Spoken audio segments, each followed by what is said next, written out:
Alô, alô, queridos ouvintes, sejam todos e todas muito bem-vindos, muito bem-vindas. Cá estamos para mais um episódio fenomenal, sensacional, maravilhoso do Acorde, o podcast das canções do povo. E hoje eu tenho a sensação que vai ser um episódio histórico. Eu não costumo usar esse rótulo para qualquer coisa, mas hoje eu abri uma exceção porque o episódio de hoje vai estar mais do que especial. Antes de mais nada, eu te lembro que eu sou o Lucas Stanislau, jornalista brasileiro, e estou aqui com a presença maravilhosa da nossa historiadora, Dani Telles. Salve, pessoal, animado aqui para o nosso episódio mais do que especial, como disse o Lucas. Vamos lá. E claro, ele que está sempre presente, leal e consequente, nosso músico e psicólogo, Lucas Dorim. Fala, pessoal, é um prazer estar aqui com vocês hoje e quem sabe para fazer el más grande del mundo episódio. Perfeitamente, perfeitamente. E citando o incrível Arrigo Barnabé, que estava sendo citado aqui minutos antes da gravação, vocês acharam que eu tinha terminado? Então tome mais essa, recebam com muito carinho ele, que é jornalista, um dos melhores que eu já conheci, o único que poderá filosofar no episódio de hoje, por motivos de falar alemão fluente, São Paulino como eu, a grande figura humana, Rafael Targino. E aí, Rafa?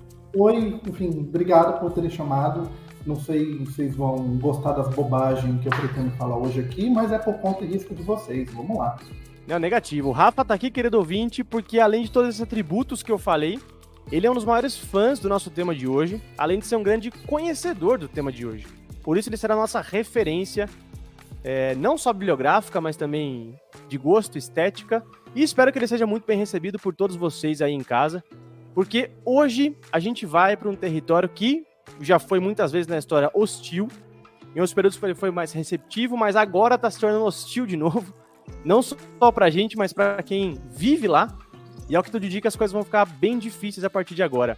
Mas como sempre houve resistência, com certeza ela continuará existindo e vai passar pela música. Hoje a gente decidiu homenagear nossos irmãos argentinos que estão prestes a entrar em um turbilhão de extrema-direita, como nós entramos, né, em 2018. A gente decidiu falar do rock feito na Argentina e do papel que ele teve ao longo dos períodos mais movimentados e agitados da história daquele país. E a gente discute essa relação cheia de causos e canções incríveis logo depois dos informes da Rádio Rebelde. Não sai daí, é 2 palitos, a gente já volta.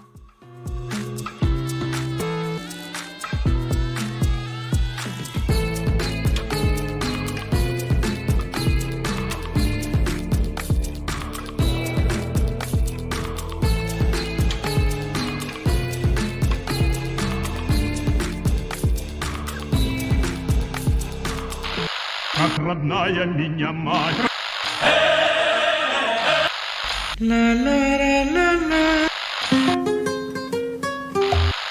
Aquí Radio Rebelde.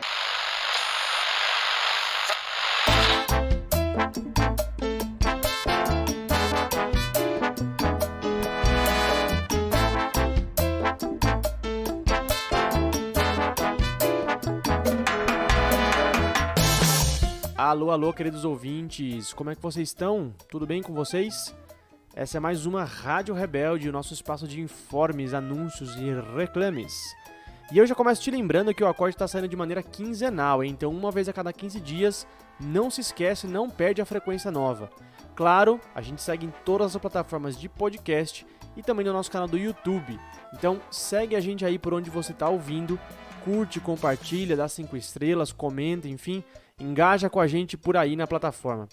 Também quero pedir para você seguir a gente nas redes sociais, lá no Instagram com @podcastacorde e também no TikTok com @acordepodcast. E quero aproveitar para agradecer a sugestão de ouvintes que mandaram lá pelo Insta, muitíssimo obrigado pelo engajamento de vocês, e mandar um salve pro Fernando do canal Histórias de Músicas, valeu pela parceria, tamo junto.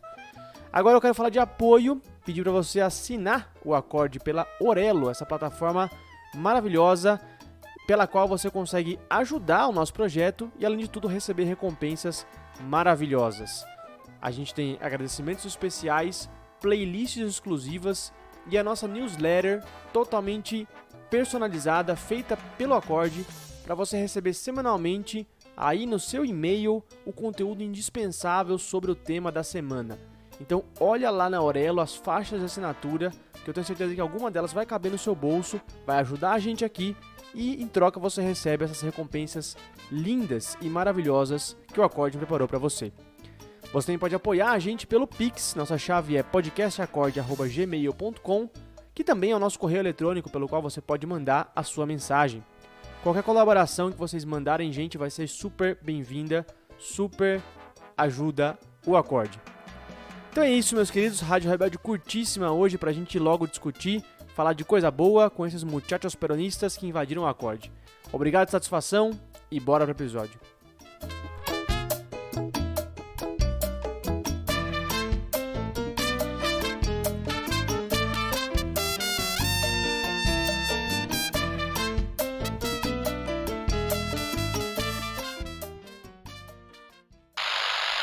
Muito bem, olha só, a gente vai falar de rock outra vez e não, querido ouvinte, não foi intencional. Depois do episódio do Clash, a gente decidiu descer aqui pro terceiro mundo e falar do rock feito em casa, na América do Sul, mais especificamente na nossa querida Argentina, nossa irmã que agora está sendo atacada aí por graves golpes de penteados ruins. E aqui já vou fazer uma referência a um cara que vai ser muito citado hoje.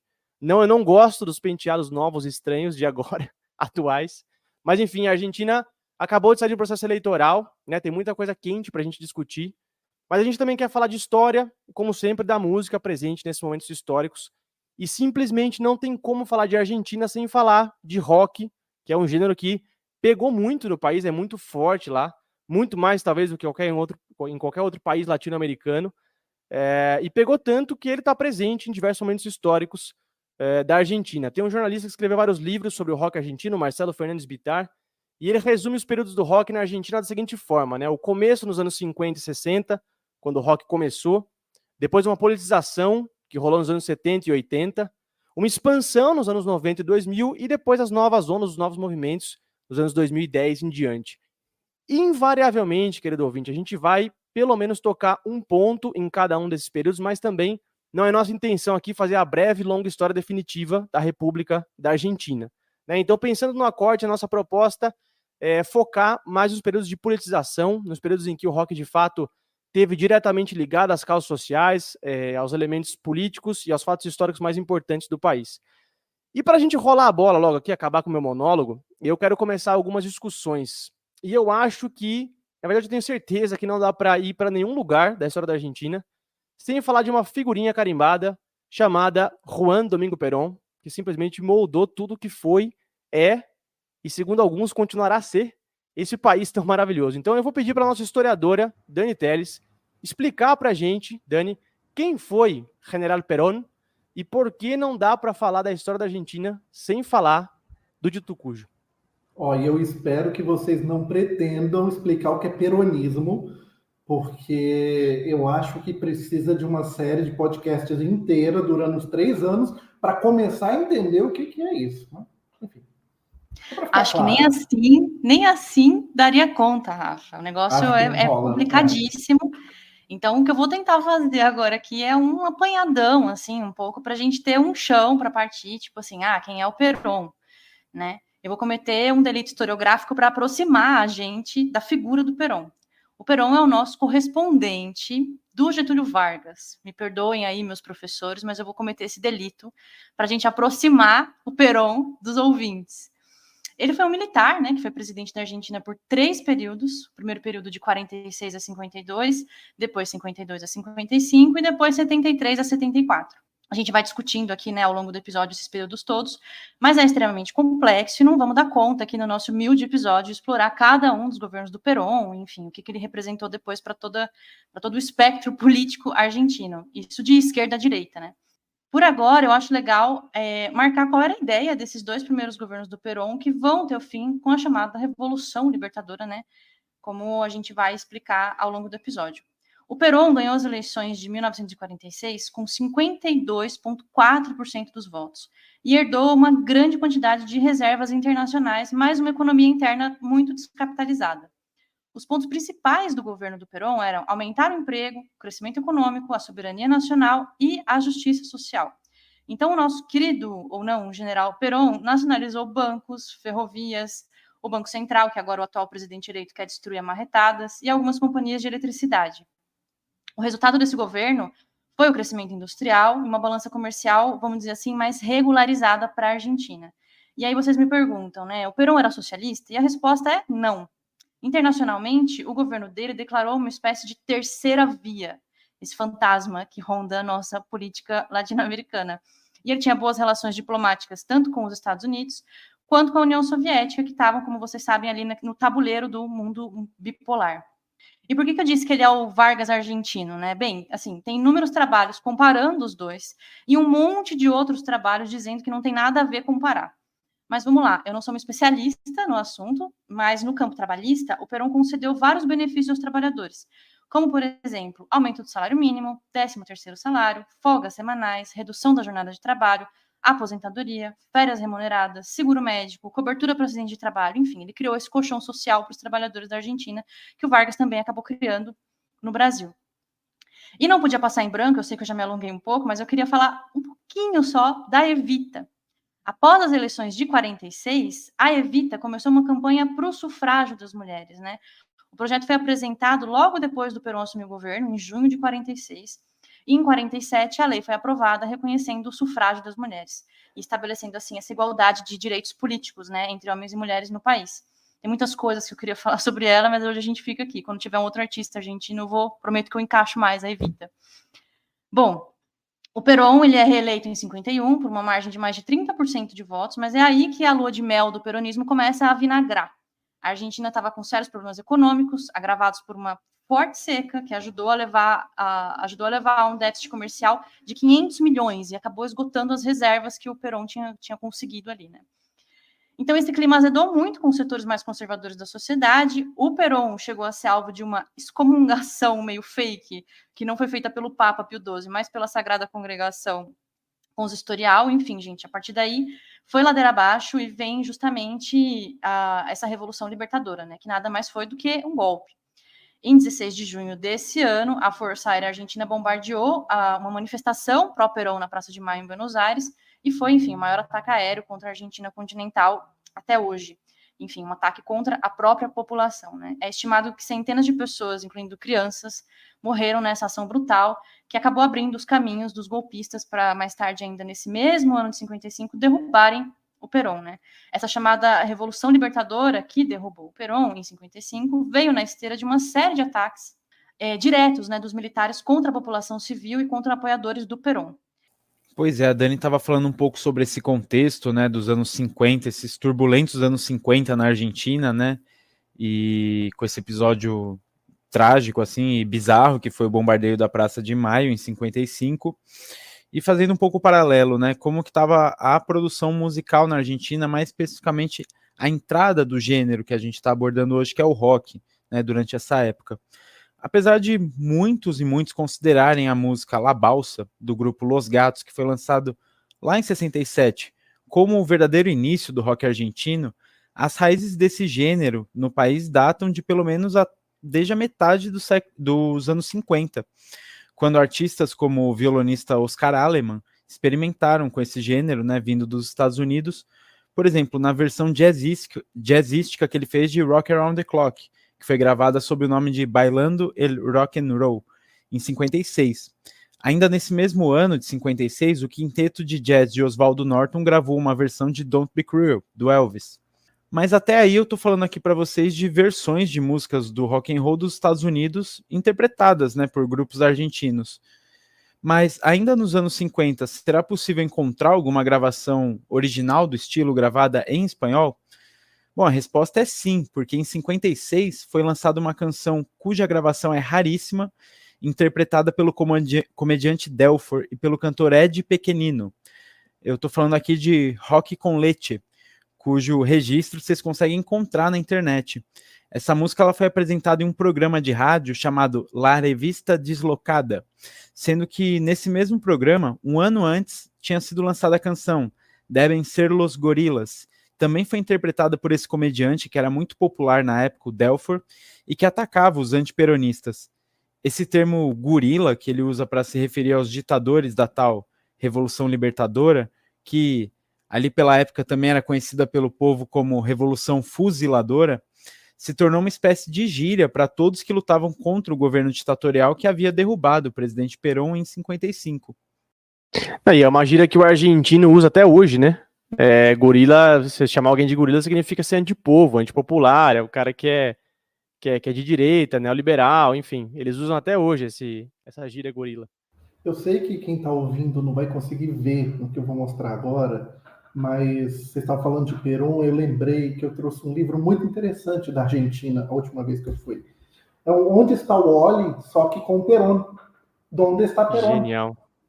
É genial, meu Deus. E você vai abrindo ele, infelizmente, sei lá, se der pra gente colocar uma foto depois, Lucas, em algum lugar, se a gente coloca. No Insta, porque, vamos pôr no Insta. Pode ser. Ó, tem aqui, você tem que procurar o Perón, os lugares. Muito bom. Eu achei quase todos, mas eles estão... Onde está o Oli peronista? Mas, Rafa, isso aí é sacanagem, porque o Perón tá de terno cinza, gravata cinza. O Wally, pelo menos, é listrado, é mais fácil, hein? Isso quando não tem todo mundo de terno cinza e gravata preta também, tá? É difícil, isso né? só mostra o desafio de buscar onde está Perón, né? Que vai ficar bem claro durante o episódio de hoje. De onde está, inclusive foi e voltou, né? É um cara que foi e voltou, né? Eu achei importante a gente fazer esse disclaimer, gente, de quem foi o Perón, e o Rafa até levantou a bola aí, não vamos entrar no que é o peronismo, porque é isso, a gente vai discutir muitos episódios da política argentina hoje, e todos eles vão estar pautados, depois do Perón, todos eles vão estar pautados pelo peronismo ou antiperonismo, seja o que for. Mas não existia Partido Comunista? Sim, existia. Eles comemoraram o golpe contra o Perón em 55, eles estavam lá derrubando o governo do Perón, e comemorando que a Argentina estava livre do fascismo, né? Uma leitura completamente, enfim, a gente pode discutir aqui, na minha opinião, equivocada para o momento, né? Completamente deslocada, né? Mas enfim. E sobre a Revolução Libertadora, esse nome infame que passou para a história dessa ditadura terrível, né? Revolução Fuziladora, o Dorinho falou, né? O Fuziladora, me lembrei da obra do Rodolfo Walsh, o clássico Operação Massacre, que é um livro de não ficção, né? Romance de não ficção, escrito por esse jornalista que acho que é um dos maiores aí da América Latina, que fala justamente de um fuzilamento de militantes peronistas e caiu como uma bomba para a ditadura da Revolução Libertadora, que denunciava justamente ali os crimes, né, contra a humanidade, os crimes de lesa humanidade que essa ditadura cometeu. E o Walsh, que não era um peronista, que era um antiperonista, vai acabar se tornando um dos peronistas mais ferrenhos, inclusive dos setores mais radicais do peronismo, né, vai entrar na luta armada peronista, depois vai ser parte dos montoneses e morrer, ser assassinado, brutalmente assassinado pela ditadura de 76. Mas enfim, isso a gente vai falar mais pra frente. Vamos continuar aqui falando um pouco mais de como o rock foi chegando na Argentina. Antes disso, deixa eu dar um dado curioso, falando do Rodolfo Walsh, eu lembrei. Tem uma estação de metrô em Buenos Aires, Entre Rios, que em 97 ganhou o nome de Rodolfo Walsh, né? Entre Rios, Rodolfo Walsh. Porque foi na esquina onde ele foi morto, na San Juan Entre Rios.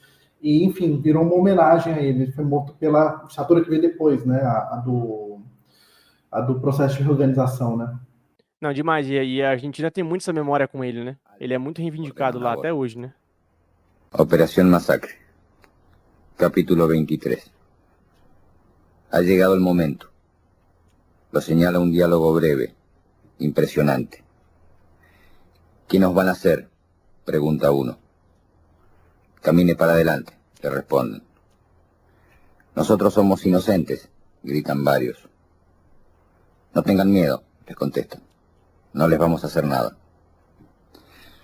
Los vigilantes los arrean hacia el basural como a un rebaño aterrorizado. La camioneta se detiene, alumbrándolos con los faros. Los prisioneros parecen flotar en un lago vivísimo de luz. Rodríguez Moreno baja. Pistola. Pois nos anos 60 tem elementos novos, né? Como, por exemplo, os Beatles. Começa a popularizar um pouco mais, né?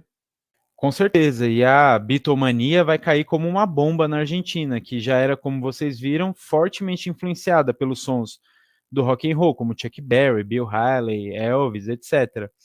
E uma das causas dessa ampla disseminação da Beatlemania era para além desse forte caráter da libertação dos costumes, né, nas roupas, liberdade sexual, mas a isso somou-se também uma crescente politização da juventude argentina, nascida entre os anos 40 e 50, e que se via às voltas com mais um governo militar ditatorial, instituído em 66, que derrubou o presidente Arturo Illia. Pois é, mas nessa época, né, o rock na Argentina ainda era muito restrito, assim, às classes médias do país, né, diferente de países como a Inglaterra, né, que a gente discutiu no episódio passado do Clash, onde o rock tinha um certo respaldo, uma melhor entrada, né, entre os jovens das classes trabalhadoras e tudo mais. E voltando um pouco como estava, né, a situação musical, né, o cenário musical na Argentina influenciado pelo rock nos anos 60, o ano fundamental dessa invasão da bitomania na Argentina vai ser 67, que, como eu disse anteriormente, é quando vai sair a música La Balsa, do grupo Los Gatos, que é um autêntico rock argentino cantado em espanhol. E nesse mesmo ano surge a banda que foi uma espécie aí de síntese das influências e do espírito de época daqueles anos 60, porém com uma identidade singular e marcadamente nacional. Eu estou falando aqui do Almendra.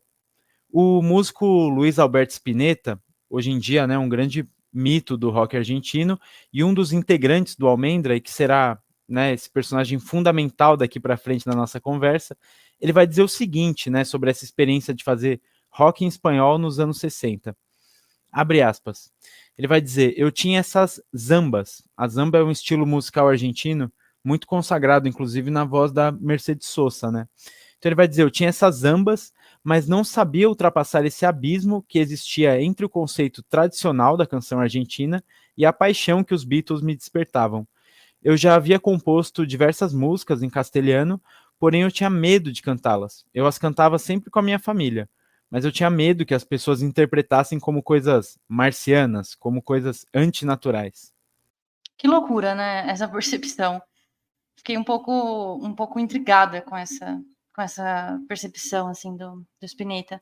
Bom, os anos seguintes, né, 68, 69, 70, eles foram marcados por um estrondoso sucesso do Almendra, principalmente depois do lançamento do primeiro álbum, ali no final de 69, que por muitos é considerado o maior álbum do rock argentino.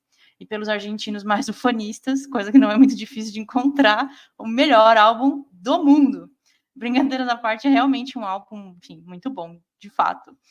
O Almendra ainda lançou um segundo álbum em 70, e logo depois eles se dissolveram, né? Cada um dos membros foi formar uma nova banda independente, e aí que entra na jogada o maravilhoso Pescado Rabioso, a banda do Spinetta, né?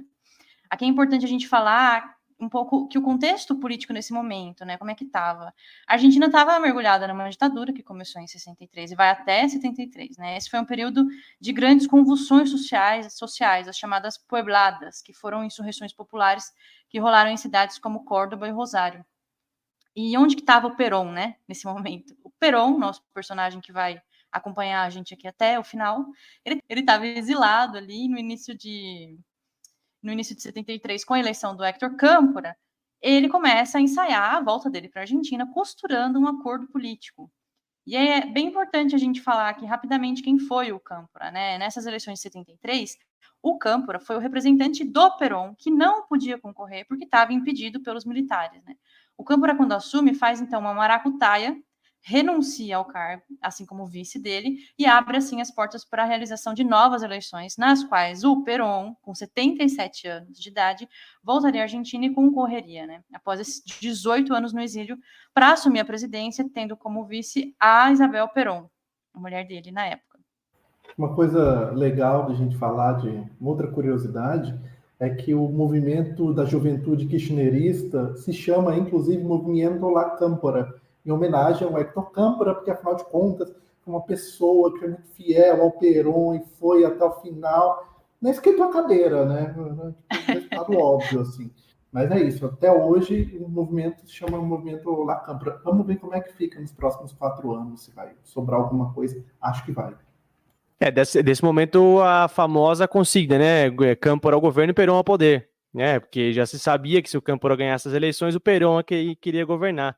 Mas é só para a gente ter uma ideia do que foi esse respiro, o que significou a vitória eleitoral do Câmpora, né, e o fim de 2 ditaduras. Teve um breve período democrático ali, que o Illia governou, apoiado pelo Perón do exílio, mas as coisas ficaram censuradas, gente. O peronismo ficou proscrito, ficou proibido na Argentina durante décadas, assim, durante muitos anos.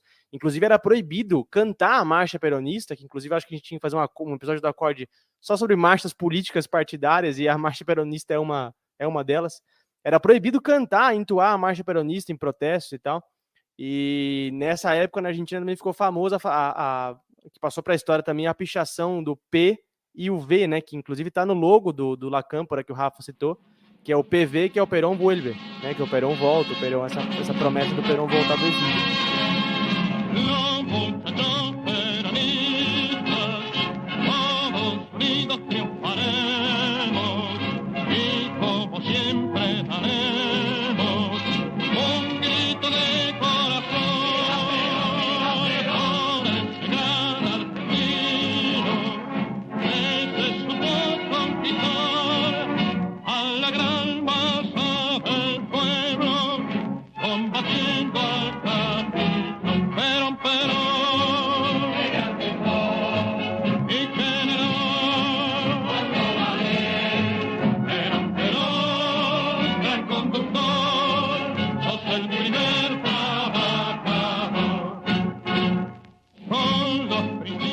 Pois é, e o Lucas citou esse respiro, entre aspas, democrático, né, que a Argentina viveu nesse período, entre 1973 e 1976, e que por alguns é inclusive chamada de Primavera Camporista.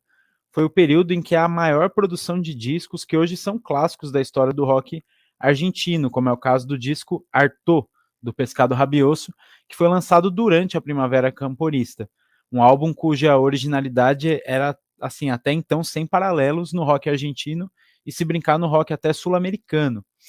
O jornalista e promotor de shows Miguel Grinberg, que foi um grande promotor do Pescado Rabioso nos anos 70, ele conta que todos os envolvidos nessa cena cultural que cercou o Pescado Rabioso eram peronistas e que a queda da ditadura, a eleição de Câmpora e as notícias da volta do Perón criaram tudo isso um espírito de libertação na juventude, né? E todo esse espírito se traduz na realização das juntadas. O que são as juntadas?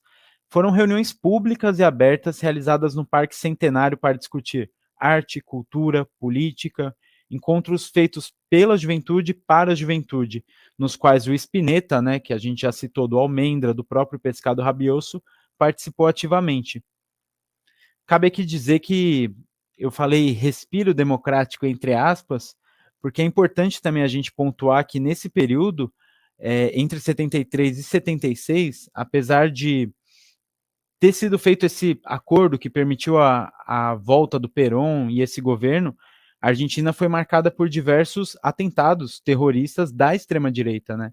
Inclusive data dessa época grupos extremistas como o AAA, né? Que foi um grupo que, enfim, promoveu diversos atentados terroristas, inclusive muitos artistas tiveram que se exilar, como foi o caso do Puig, né, o escritor argentino que teve que se exilar da Argentina devido ao assédio e às ameaças desse grupo. Então, assim, foi um período de fato que gerou essa sensação, né, de liberdade, da juventude saída de uma ditadura, mas que também foi marcada por essa tensão tremenda, né? Essa tensão que a todo momento ameaçava esse curto governo. Mas aqui eu também queria falar de 3 bandas que foram fundamentais para o rock argentino entre o final dos 60 e toda essa década de 70. Eu estou me referindo aqui a 3 projetos de épocas diferentes, mas todos eles tendo como integrante o músico que ao lado do Spinetta é outro ícone do rock argentino. Eu estou me referindo aqui ao Charly Garcia. O Charly Garcia ele veio de uma família rica da Argentina e cresceu rodeado por influências musicais. Inclusive a cantora símbolo, né, daquele país, a Mercedes Sosa, costumava frequentar a casa dos pais dele. Tendo uma formação musical clássica ali nos conservatórios, o Charly vai fundar em 68 a banda Sui Generis, com influências do rock progressivo e que vai fazer um baita sucesso no país. Já na metade dos 70, o Charly vai dar início a um outro grupo que, apesar da curta existência, vai deixar grandes marcas como uma das grandes bandas de rock progressivo da América do Sul, que é o grupo La Máquina de Hacer Pájaros, que, segundo ele próprio, tratava-se de uma versão subdesenvolvida do Yes. E já durante os anos mais duros ali da repressão militar, né, o Charly fundou no Brasil, junto a músicos de peso do rock argentino, como o Pedro Aznar, o David Lebón, ex-Pecado Rabioso e o Oscar Moro, o seu supergrupo Serú Girán, né? O grupo acabou representando o maior comprometimento dos artistas com a realidade política da Argentina, né?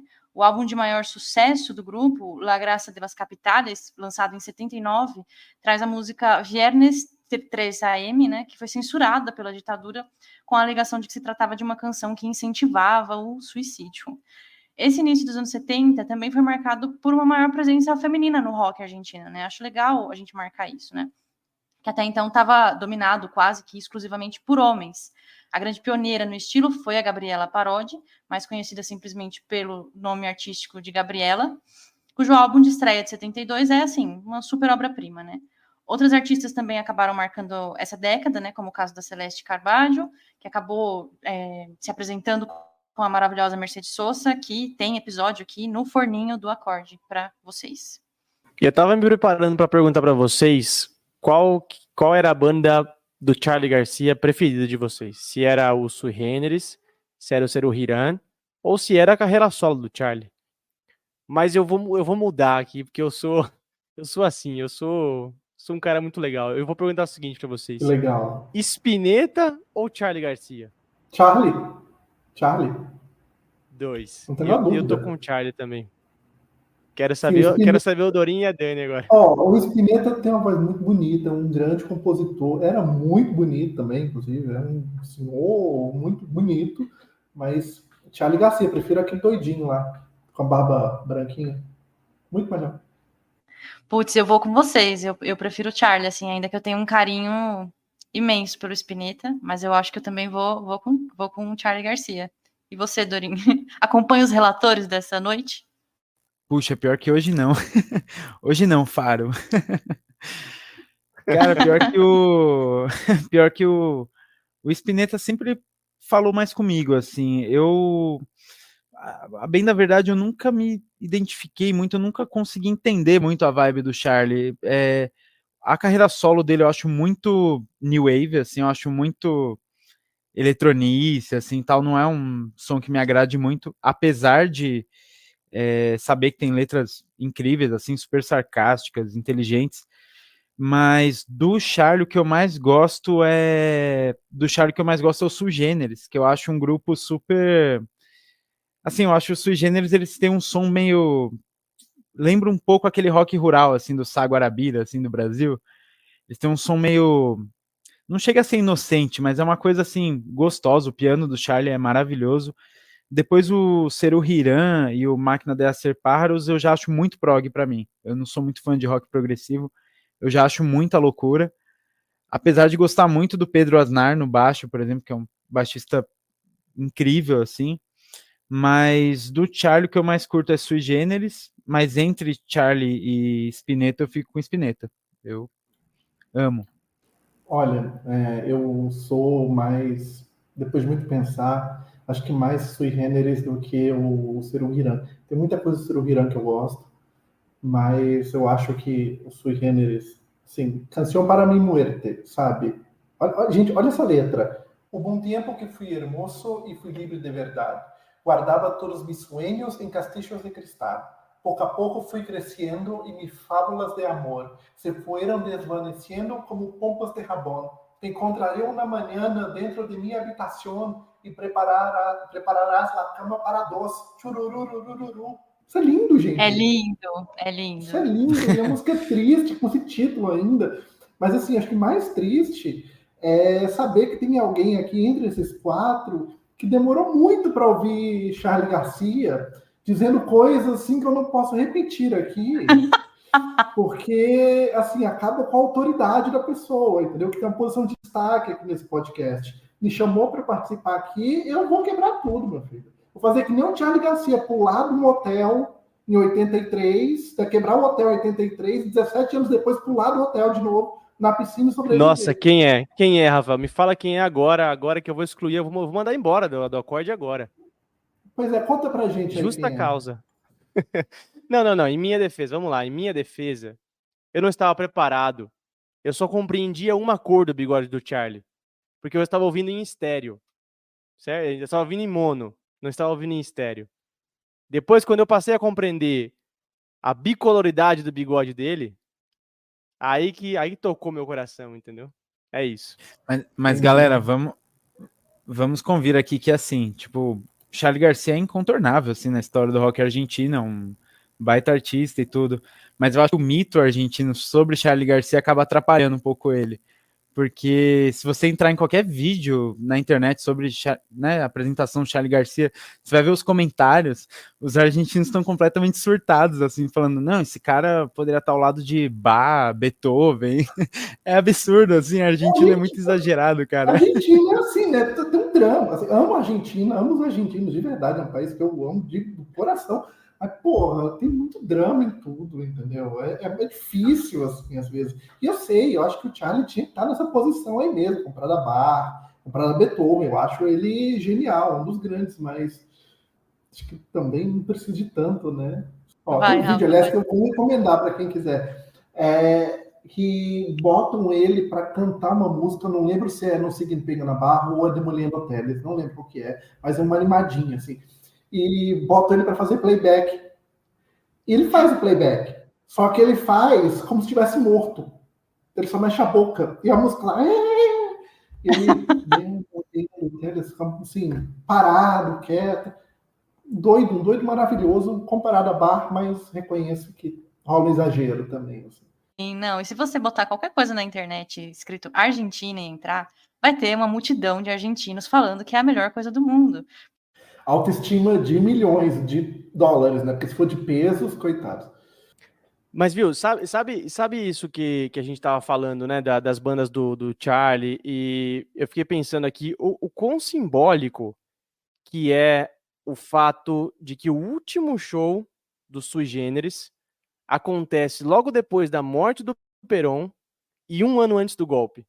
É tipo assim, eu encaro isso como o The Dream is Over da Argentina, sabe? Porque eu me lembro do historiador Felipe Pinha falando sobre isso, que nessa época da Primavera Camporista se vivia um clima muito flower power no país, né? Uma coisa meio hippie dos jovens e essa abertura que até vocês citaram, tanto na música como na política, no sentido de que havia mesmo essa ilusão, né? Essa esperança desse governo, mas a morte do Perón em 74, de certa maneira, está relacionada com essa despedida do Sui Generis, né, em 75, que vai anteceder o golpe em 76, é uma despedida não só do Sui Generis, mas de todo um sonho de uma Argentina leve, democrática. Pois é, mas apesar de toda essa atmosfera de libertação social, política, além de uma maior capacidade de expressão artística, isso tudo que a gente deu o nome de Primavera Camporista, isso logo chegou ao fim, né? Porque, como o Lucas citou, após a morte do Perón em 74, sua esposa e vice-presidenta Isabel Perón, a Isabelita, chega ao comando da Casa Rosada, porém, já em meio a uma forte conspiração dos militares que, pelos bastidores, arquitetavam a derrubada da presidenta, operando diversas instabilidades políticas no país, financiando grupos de extrema-direita, grupos terroristas como o AAA que eu mencionei, e criando as condições para a tomada do poder. Até que no fatídico 24 de maio de 76, as Forças Armadas Argentinas dão mais um golpe de Estado e derrubam a presidenta Isabel Perón. Apesar da Argentina, em sua história política, já haver sofrido até então pelo menos 5 golpes de Estado, esse teve como característica a concentração do poder na junta militar, que era composta pelos comandantes das 3 armas, né? Assim como a gente teve durante um certo período no Brasil. E esse projeto era propagandeado pelos militares como a fundação de uma nova república. Tanto que esse período era tido por eles e propagandeado por eles como processo de reorganização nacional. Enfim, a Isabelita é uma figura, enfim, também que dá para a gente fazer uma série de podcast para falar sobre, né? Uma pessoa, enfim, um bocadinho estranha. E é em um dos únicos projetos claros para essa junta, né, que usurpou o poder em 76, era o combate aos inimigos políticos, aos sindicalistas, aos socialistas, né, peronistas, todo aquele processo inscrito ali no contexto da Operação Condor, né, acompanhado de perto pelos Estados Unidos, sim, sempre os Estados Unidos, né. A economia nesse período estava nas mãos do José Alfredo Martinez de Ross, um amigo pessoal do banqueiro David Rockefeller, né, sim, o próprio, o Rockefeller, o liberal que deu corpo a todo o sistema econômico do país, né, a partir dos mandos e desmandos do esquema financeiro internacional, né. A instauração dessa ditadura desemboca, claro, assim, né, numa crescente piora da qualidade de vida da população. Foram diversos os ajustes, né, que buscaram capitalizar o país, né, claro que às custas da retirada de direitos sociais, dos arroxos salariais, repressão a toda e qualquer oposição. É difícil a gente falar em números oficiais entre mortos e desaparecidos, mas estima-se que a ditadura de 76 deixou um rastro de sangue de pelo menos 30 mil vidas. E a esse período a gente dá o nome de guerra suja, né? Mas acho que o nome mais apropriado mesmo é terrorismo de Estado. Nesse período, a Argentina viveu uma resistência cultural, né? Com músicas cujas letras eram mensagens direcionadas, né, aos governantes ali da Casa Rosada, como em Los Dinossauros, do disco Piano Bar do Charly Garcia, que fala sobre desaparecer em Lacádia, né? Ou o nome da banda formada em 76 pelo próprio Charly, né? La Máquina de Hacer Pájaros, que remete às letras das músicas que seriam pássaros, né, que nunca seriam engaiolados pelos censores militares. Tem um outro disco de 76 que merece destaque, que é o Invisível, do Spinetta, que também remetia a essa palavra, né, os invisíveis, né, os desaparecidos, os que sumiam, né, nas ruas, né, faz referência justamente a esse processo de perseguição e desaparecimento forçado de pessoas que eram oposição nesse momento na Argentina. Pois é, e aqui só um exemplo assim que eu gostaria de trazer de como os militares na Argentina eles viviam sob uma super proteção dos meios de comunicação a partir desse rígido controle, né, da mídia que eles faziam. Em 77, rolou um terremoto lá na Argentina que destruiu a cidade de Calcete, na província de San Juan. O ditador à época, que era o Jorge Rafael Videla, ele fez, como é comum, né, esses ditadores demagogos, ele foi até a cidade, prometeu toda a ajuda necessária à população e depois retornou um ano depois, sob os holofotes da imprensa, para essa mesma cidade e foi conversar com os locais, né, com os moradores da cidade. E eis que um homem se aproximou do Videla e, visivelmente emocionado, fez uma crítica ao governo, dizendo que o auxílio prometido pelo ditador nunca tinha chegado. Essa quebra no protocolo desse ditador que era tão acostumado com entrevistas combinadas, esses ambientes controlados, fez com que o Videla não tivesse resposta, e ele encerrou a entrevista imediatamente. E a partir disso, desse episódio, passou-se a se tomar muito mais cuidado com as viagens dos ditadores da Argentina para que eles não fossem, entre aspas, pegos de surpresa por nenhuma pessoa do povo. Ou seja, para você ver como era frágil essa relação dos militares ditadores com a opinião pública, né? Eles tinham que ficar ilesos à opinião pública porque eles não podiam ter nenhum tipo de contato com a população, que logo aquela farsa desmoronava, né? Tem uma coisa dessa ditadura também que é um evento bastante importante, que é a Copa de 78, né?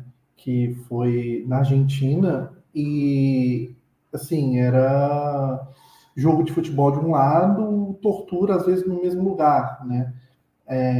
E pelo, enfim, que eu li e tal, do que já foi atrás dessa história, a FIFA, né, deu aquela fechada de olho, vamos fingir que nada está acontecendo. E mesmo num evento que vai o mundo inteiro, etc., você ainda tinha bastante restrição à imprensa. Eu lembro de uma história de um repórter da Globo, Francisco José, que era repórter da Globo de Recife e foi mandado embora nesses passaralhos que tiveram aí, que ele foi uma das poucas pessoas que conseguiu fazer uma entrevista com o Videla durante a Copa, porque pegou ele num corredor assim e falou com o Videla. Assim, não tinha nenhuma pergunta, oh meu Deus, vocês estão matando ninguém. Mas a coisa era tão controlada que foi meio que um golpe de sorte. O cara conseguiu a única entrevista que o Videla deu, eu acho que para a TV brasileira naquela época. Posso estar enganado um detalhe ou outro aí, mas a base da história é essa. E foi, aqui também é cultura. A Copa de 78 foi na Argentina? Foi lá que foi sediado? Foi na Argentina. Foi. Quem ganhou, inclusive, foi a Argentina. Foi a primeira Copa. Que é um trauma brasileiro, porque tem uma coisa de que a Argentina teria comprado o Peru para perder de 6-0, que era o placar que desclassificaria o Brasil, e o Peru foi lá e perdeu de 6-0. Né? Eu lembro do meu pai contando essa história quando era criança, na década de 90, tipo 20 anos depois. Então. É a primeira versão do Se Soubessem o que Aconteceu, Ficariam Enojados, né? Que vai se repetir depois em 98. E mesmo do Schwartz, é isso aí, era por carta naquela época.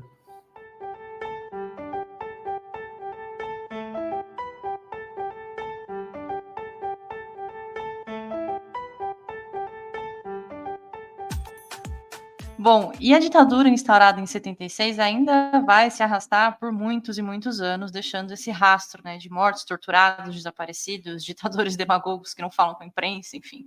Então, todo aquele sonho da geração que viveu o curto período democrático ali do início dos anos 70, que o Lucas estava falando pra gente, agora, enfim, tudo isso parece algo muito perdido, né? O cenário político, social e econômico da Argentina chega ali no início dos anos 80 em uma situação para lá de insustentável, né? O modelo econômico ultraliberal aplicado pelo Ross dava sinais de colapso, o país vivia com uma inflação galopante, enfim, não que isso seja uma grande novidade para a Argentina, né? E um crescente empobrecimento da população que nem sequer tinha o direito de expressar, né, sua indignação contra o ditador em exercício naquele momento, o general Leopoldo Galtieri. Diante dessa situação cada vez mais dramática, foi se intensificando as manifestações populares que desafiavam, né, a repressão, crescia o movimento popular que cedo ou tarde acabaria derrubando o governo, né, que encurralado não conseguia mais conter todas essas manifestações, né.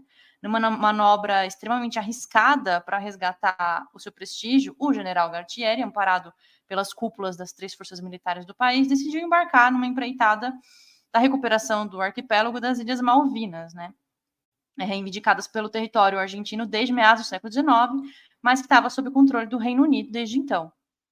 Pois é, essa operação que a Dani se refere era uma operação que os militares calculavam que seria simples, que a ação rápida do exército argentino, da Força Aérea, da Marinha, controlaria rapidamente o arquipélago das ilhas e que o Reino Unido não faria grandes esforços militares para iniciar uma guerra, né, sendo um local tão longe, inóspito, né, uma ilha no Atlântico Sul. Mas o fato foi que esse cálculo foi muito errado, porque a resposta do Reino Unido foi avassaladora e contou com o apoio inclusive de outras potências europeias, como a França, o que acabou conduzindo a Argentina a uma derrota trágica e humilhante e que também agravou todo esse cenário dramático que a Argentina vivia, que a Dani estava citando agora. Talvez uma das únicas consequências positivas, se a gente pode dizer assim, da Guerra das Malvinas tenha sido o imenso desgaste que a junta militar sofreu e que, de certa forma, acabou ferindo de morte, por fim, a última ditadura que a Argentina sofreria. Porque no ano seguinte, em 83, o povo argentino pôde novamente e finalmente eleger o seu presidente democraticamente. E durante toda a escalada propagandística, né, da ditadura, rolou algo muito curioso, né? Todo o entorno do Galtieri, militares assim, ultraconservadores, anticomunistas, assim, até os ossos, passaram a se utilizar de toda uma simbologia até então associada à esquerda, né? Como as bandeiras anticolonialista, anti-imperialista, para inflamar as massas, né? Essa onda anti-americana e, sobretudo, anti-britânica teve efeitos nas músicas que eram tocadas pela rádio, né?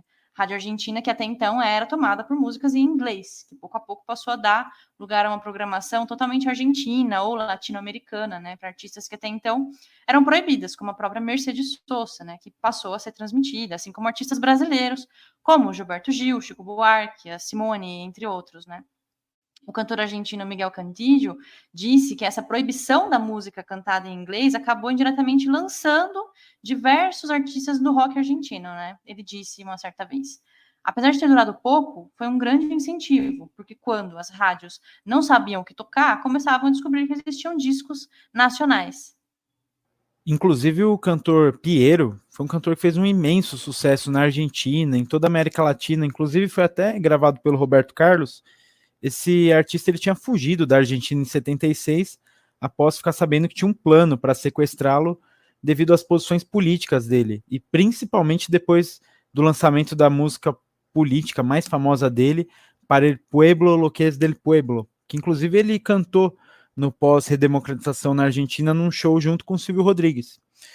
O Piero ele volta à Argentina em 82, ainda sob a ditadura e ainda ali sob o holofote dos militares. Mas ele relata, nessa volta em 82, dentro daquele contexto da Guerra das Malvinas, ele relata ter encontrado um ambiente muito diferente durante todo esse confronto, né? Ele vai dizer que o Emílio Massera, que era membro da junta militar na época, disse o seguinte para ele, dentro do próprio escritório do Massera: se você for devagar, não terá problemas. Porém, apesar dessa aparente abertura, né, entre aspas, para os artistas nacionais, o próprio Piero vai pontuar: em cada show que nós fazíamos, né, havia quase mais policiais do que espectadores. Agora, além da censura, né, que a gente já até comentou aqui, tinha outro elemento também que era perigoso para os roqueiros dessa época da Argentina, que era justamente a perseguição por ser roqueiro, né? Isso tá muito evidente, por exemplo, na série que lançaram agora pela Netflix sobre o Fito Paz, que inclusive assisti por recomendação do Rafa, viu, Rafa? Passou bem esse espírito de época, assim, de perseguição da molecada só porque era cabeludo e se levava um violão, tava com uma guitarra, tava fazendo um som. Era bem isso. A Dura dava uma blitz na esquina, no bar, levava todo mundo em cana, por quê? Porque tava na noite ouvindo rock. Então, Lucas, inclusive, tem uma música do Charlie que ele lançou no Cliques Modernos em 83 já. Já é ali fim da ditadura, começo do governo Alfonsín, que diz que continua esse tipo de perseguição pós-rolê, assim, do pessoal vai lá, vai ouvir um rock e estão os policiais esperando lá de fora. Isso continua acontecendo durante um tempo, porque não é uma chave que você gira, né? É claro que se você perguntar para o Charlie hoje, capaz que ele diga que não tem nada a ver com isso, porque ele é desse jeito. Mas essa música na época, enfim, ficou muito claro que era isso. Eu vou ler de novo a letra em espanhol, porque eu acho ela muito interessante e porque eu gosto de falar espanhol. Vamos lá. Não sei se está bom o espanhol, mas vamos que vamos, né? Ó, a letra, enfim, é de uma música chamada Nos Siguen Pegando a Barro, né? Que conta meio que começa contando uma história de um casal que a menina é menor de idade e tá com um cara que é normal, né? Que estão fazendo um pecado mortal. Mais ou menos assim, ó. Ella es menor, él es normal y lo que están haciendo es un pecado mortal. Ella se quedó sin boda ni arroz y al novio lo agarraron entre mucho más que dos. Miren, lo están golpeando todo el tiempo, lo vuelven a golpear, nos siguen pegando abaixo. E daí tem uma estrofe que diz exatamente essa parte, de que o pessoal apanhava. Eu estava em um clube, não havia casi luz, la puerta de salida tinha um farolito azul. Ele se desmanchou delante de mim. Não foram as pastilhas, foram os hombres de gris. Não era entorpecente, não era aquele faz-me rir que o pessoal às vezes toma. Era policial. Isso é a música do final de 83, sabe? Esse disco, inclusive, todo conta, né, um pouco desse clima da ditadura. A Dani falou dos dinossauros, né? Os amigos do bairro podem desaparecer de repente. É uma letra tristíssima. E aqui tem outro ponto, assim, de que era exatamente isso, que os policiais ficavam esperando o povo sair dos bailinhos para descer a porrada, né? Mas eu acho que tem muito a ver também com as instituições, né? Sobretudo as instituições repressivas, com a polícia. Porque por mais que a partir de 83 não fosse mais uma diretiva estatal, por exemplo, esse tipo de repressão, estatal no sentido de, né, vindo diretamente dos altos comandos, essas diretivas, como protocolos mesmo de segurança interna, a gente sabe que a mentalidade dessa segurança interna, essa mentalidade paranoica do inimigo interno, né, das ditaduras, ela continua muito viva, né, nas polícias, né? Então eu acho que tem muito a ver, né? Por mais que o Brasil também, né, teve diversos momentos em que foi demonstrado que a redemocratização ainda tinha um longo caminho a se percorrer e ainda temos, né? Principalmente quando a gente fala das instituições repressivas brasileiras, né? Que agem muitas vezes ainda como se na ditadura estivessem, né? Exatamente. Pois é, total. total. Isso aí, né? Uma chave que você gira, né? De uma hora para outra, assim. Exatamente. Tanto que, a gente vai até falar mais tarde do Alfonsín, o governo Alfonsín teve muito levante militar, ainda foi uma coisa muito complicada, mas, enfim, não vou ficar antecipando as coisas. Mas é uma coisa que eu lembro que quando eu ouvi essa música pela primeira vez, eu não entendi o que era. Tipo, faz sentido, porque parece que é só o cara tá apanhando porque tá com uma menina que é menor de idade. Mas quando você vê, a coisa é muito mais ampla, né? Quer ver, tem um outro exemplo, não disso, mas de relação com ditadura.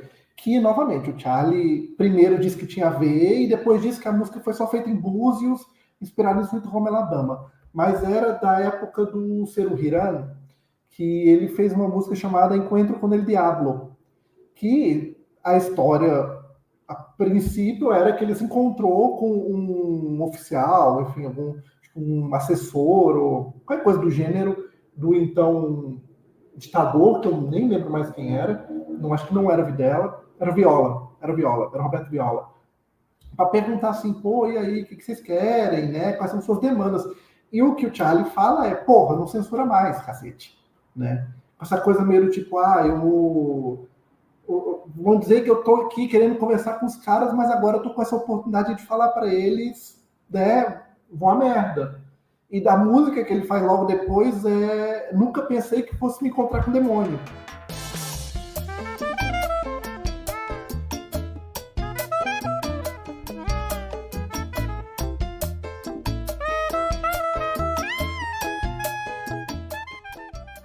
A gente estava falando das Malvinas, né? Enfim, que foi só mais um sinal desse esgotamento dos militares, né?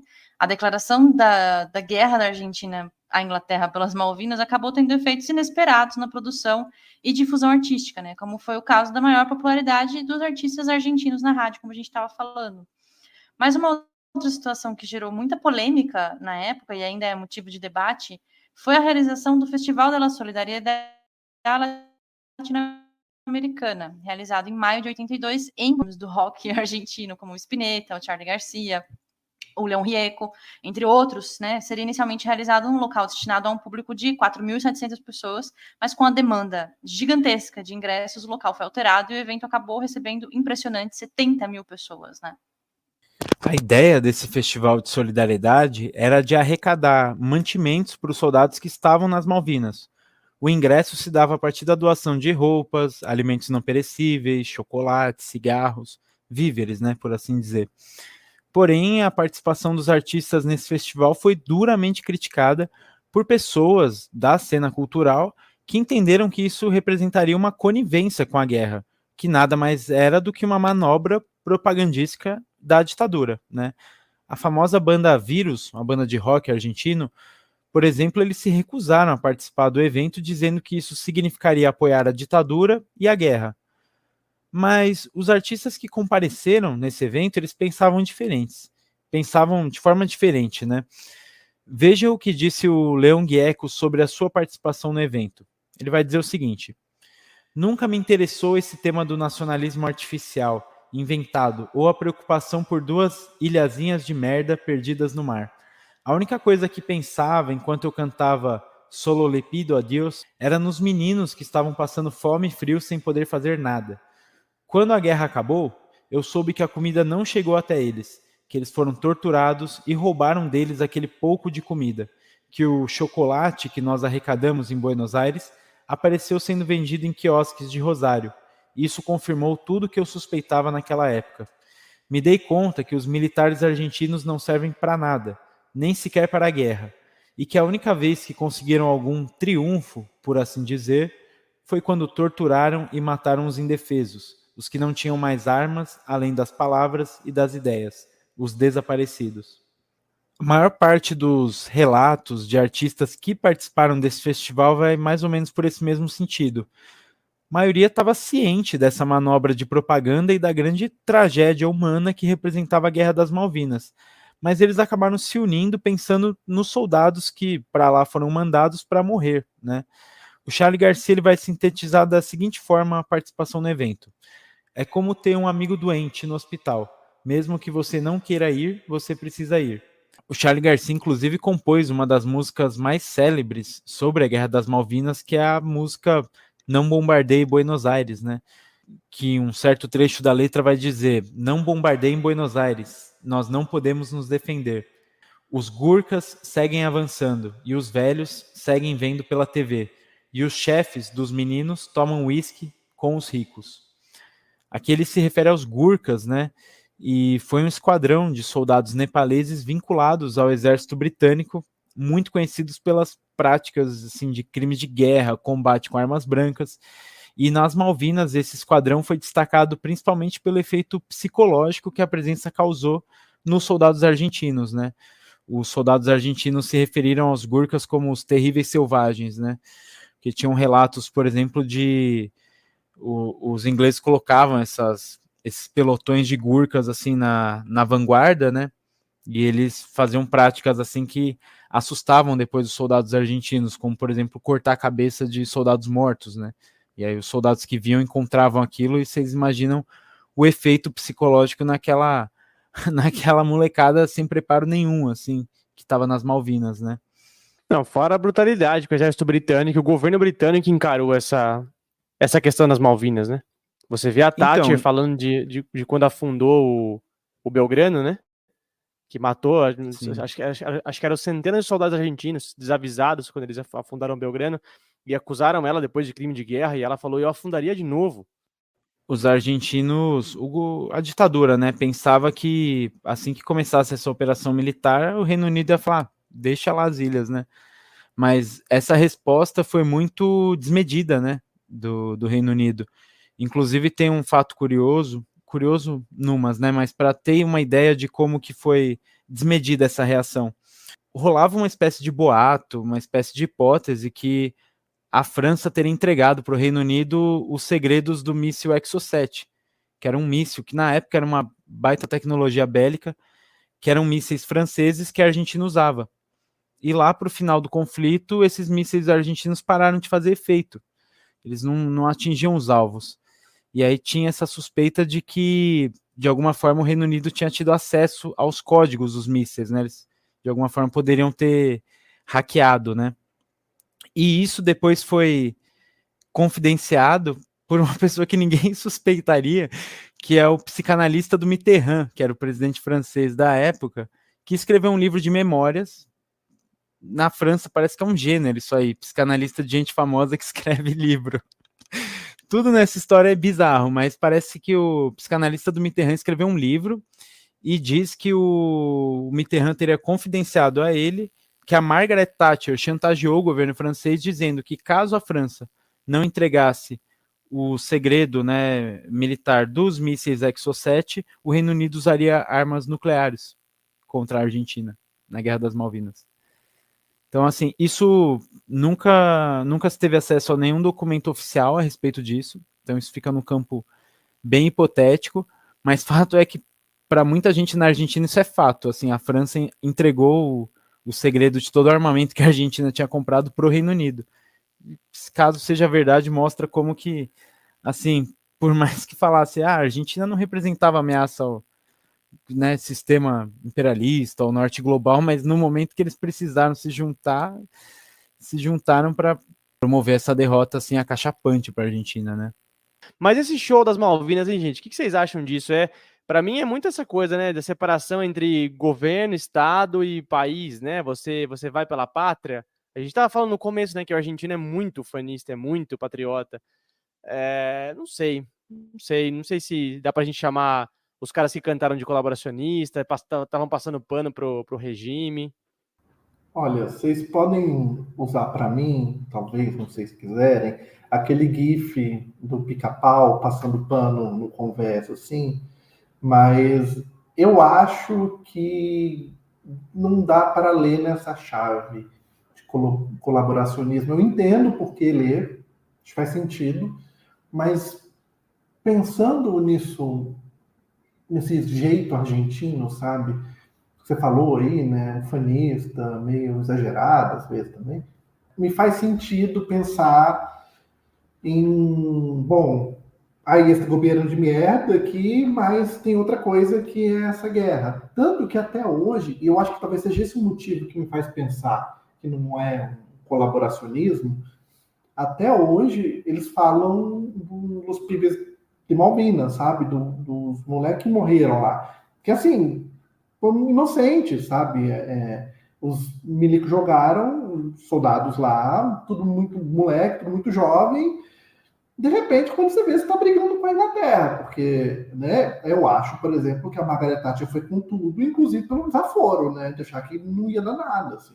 Então eu acho que é em outra chave que você tem que ler isso, não da colaboração, mas talvez numa chave de, pô, os meninos estão lá, é uma demanda histórica da Argentina, essa é uma história que se arrasta mais de 100 anos, se você vai pegar para ver, você vê que a Argentina tem um ponto muito bom em relação à soberania dessas ilhas, assim, e que, obviamente, assim, foi um tema que, como se diz na política brasileira, galvanizou todo mundo, né? Então, aconteceu que era numa ditadura. Então, se você pensa que você está fazendo um show, talvez para, sei lá, mandar alimento, para arrecadar coisa, em homenagem aos os caras que estão lá, que mesmo que sejam militares, ainda, sei lá, é teu vizinho, alguma coisa do gênero, eu acho que você não pode falar de defesa da ditadura, entendeu? Tipo, não é um festival de canções militares, alguma coisa do gênero. Por mais que a gente saiba que o governo militar, até como eu falei no caso do Charly Garcia, tentou se aproximar dos grupos de música, de rock, para entender a juventude e saber como carcar mais, entendeu? Mas não acho que seja o caso para isso aí. Mas toca o GIF aí, se quiser, porque eu aceito. Não, então toca 2, que eu concordo também que eu acho que não tem nada de colaboracionismo. Eu acho que a gente tem que ter claro uma coisa é quem declara a guerra e outra coisa é quem vai à guerra, né? São situações concretas que chamam, enfim, para ações também que precisam ser lidas no contexto próprio delas, né? Mas eu acho também que precisa ser dito que, enquanto a situação estava mais ou menos estável, né, a condição, enfim, semicolonial do país em relação à Inglaterra, a questão das Malvinas ocupou um lugar secundário, ou mesmo assim, nenhum lugar na agenda política externa da Argentina. Essa situação muda quando, pela quebra dessa relação e pelas crises do capitalismo mundial e nacional, as coisas mudam também, né? Segundo o Oswaldo Codiola, que eu estava dando uma lida sobre isso, né? Ele vai falar que nos primeiros manuais escolares de história da Argentina, a questão das Malvinas não ocupava nenhuma nota de rodapé. Então, enfim, tudo isso vai mudar por conta do contexto, né? E vamos combinar que o argentino é, sim, ufanista e tudo mais, e, enfim, acho que a solidariedade com quem estava morrendo na guerra e tudo mais é outra coisa, né? No ensaio, o Oscar Blanco, que é professor de letras da Universidade de Buenos Aires e pesquisador do rock argentino, ele diz que apesar da possibilidade de tocar nas rádios, né, o rock nacional foi muito prejudicado pela ditadura. Então é muito difícil a gente falar que eles foram colaboracionistas, né, nesse momento. Nossa, eu tô bem contemplado assim pelas falas do Rafael e da Dani. Eu, inclusive, relatos assim até de jornalistas brasileiros que estavam na Argentina na declaração da Guerra das Malvinas, diz que assim o governo, a ditadura do Galtieri soube se aproveitar muito desse ufanismo meio intrínseco, né, a esse espírito argentino assim moldado durante tantas e tantas décadas e de tantos golpes militares, governos militares que a gente falou aqui, né? Mas que assim, antes da declaração de guerra, o ano de 82 tava uma convulsão social na Argentina, assim. E antes da declaração da guerra era toda semana manifestação cada vez maior, cada vez maior. E aí, a partir da declaração da guerra contra o Reino Unido, as ruas são tomadas por uma onda assim de bandeira da Argentina. E aí muitos repórteres que estavam lá relatam que era um clima assim, inimigos históricos se abraçando assim com bandeira da Argentina, assim, pessoas de esquerda, pessoas de direita, ultraconservadores, inclusive pessoas até do grupos como os Montoneiros prestando solidariedade à Argentina nesse momento. E eu acho um pouco complicado também, é controverso, né? E de certa forma dialético também, mas também tem um certo discurso sentimentaloide, assim, que foi construído, que eu vejo muito nas falas do pessoal que participou desse festival, que eles falam muito dessa questão, os PIBs, como se também tivessem pegado meninos na rua e mandado para a guerra, e também não, eram militares, né? Justamente os perpetradores do terrorismo de Estado contra o povo argentino, né? Então, por mais que fosse, porque ficou muito, a Argentina se utilizou muito também dessa imagética, né? Tadinhos, são meninos passando fome, frio. Mas, poxa, foi a ditadura que mandou eles para lá, eles eram militares, então também tem um pouco disso.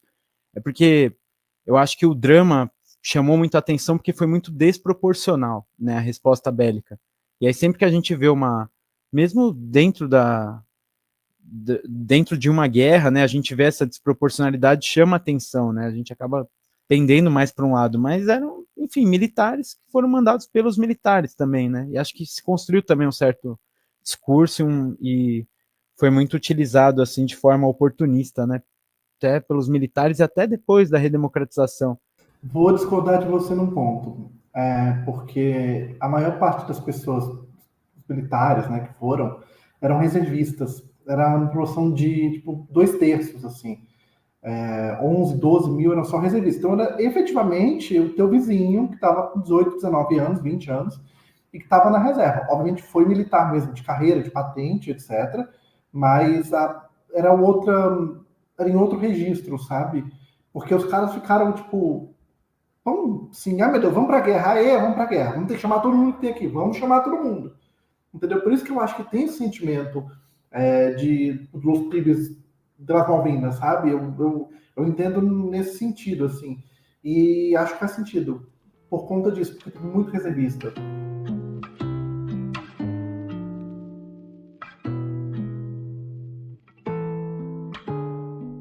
O primeiro presidente civil, né, depois da ditadura de 76, foi o Raul Alfonsín, né, que chegou ao poder com a proposta de investigar e julgar os culpados pelos crimes cometidos durante a ditadura. É que tem uma curiosidade muito boa sobre eleição. Eu sou doido com eleição, o Lucas sabe. Eu fiz ele cobrir eleição até na Armênia. É que assim, é verdade. Depois que você vai editar isso, Lucas, eu não sei, mas boa sorte. Vocês sabiam que até o Menem era colégio eleitoral na Argentina, como nos Estados Unidos? Era colégio eleitoral. Eu não sabia disso. Como assim? Era colégio eleitoral. Quer ver? Eu vou dar para você aqui. Deve estar aberto aqui. O resultado da eleição do Alfonsín foram 317 votos eleitorais para o Alfonsín, contra 259 do Ítalo Luder, que era o peronista, e aí, tipo, mais uns separados por aí. Só que não era uma divisão dos Estados Unidos, tipo, winner takes all, era meio separadinho, assim. E um outro ponto fundamental, né, das propostas do Alfonsín para ser eleito foi justamente a revogação da lei de anistia, que, é claro, era uma forma de autoanistia, né, que os próprios militares haviam aprovado. Porém, essa proposta de investigação dos crimes cometidos durante a ditadura ainda era muito restrita, porque o próprio Alfonsín afirmava, né, que o objetivo era culpabilizar apenas os altos escalões militares, entendendo que as outras patentes apenas seguiam ordens, né? Isso representou um grande retrocesso na luta por verdade e justiça na Argentina.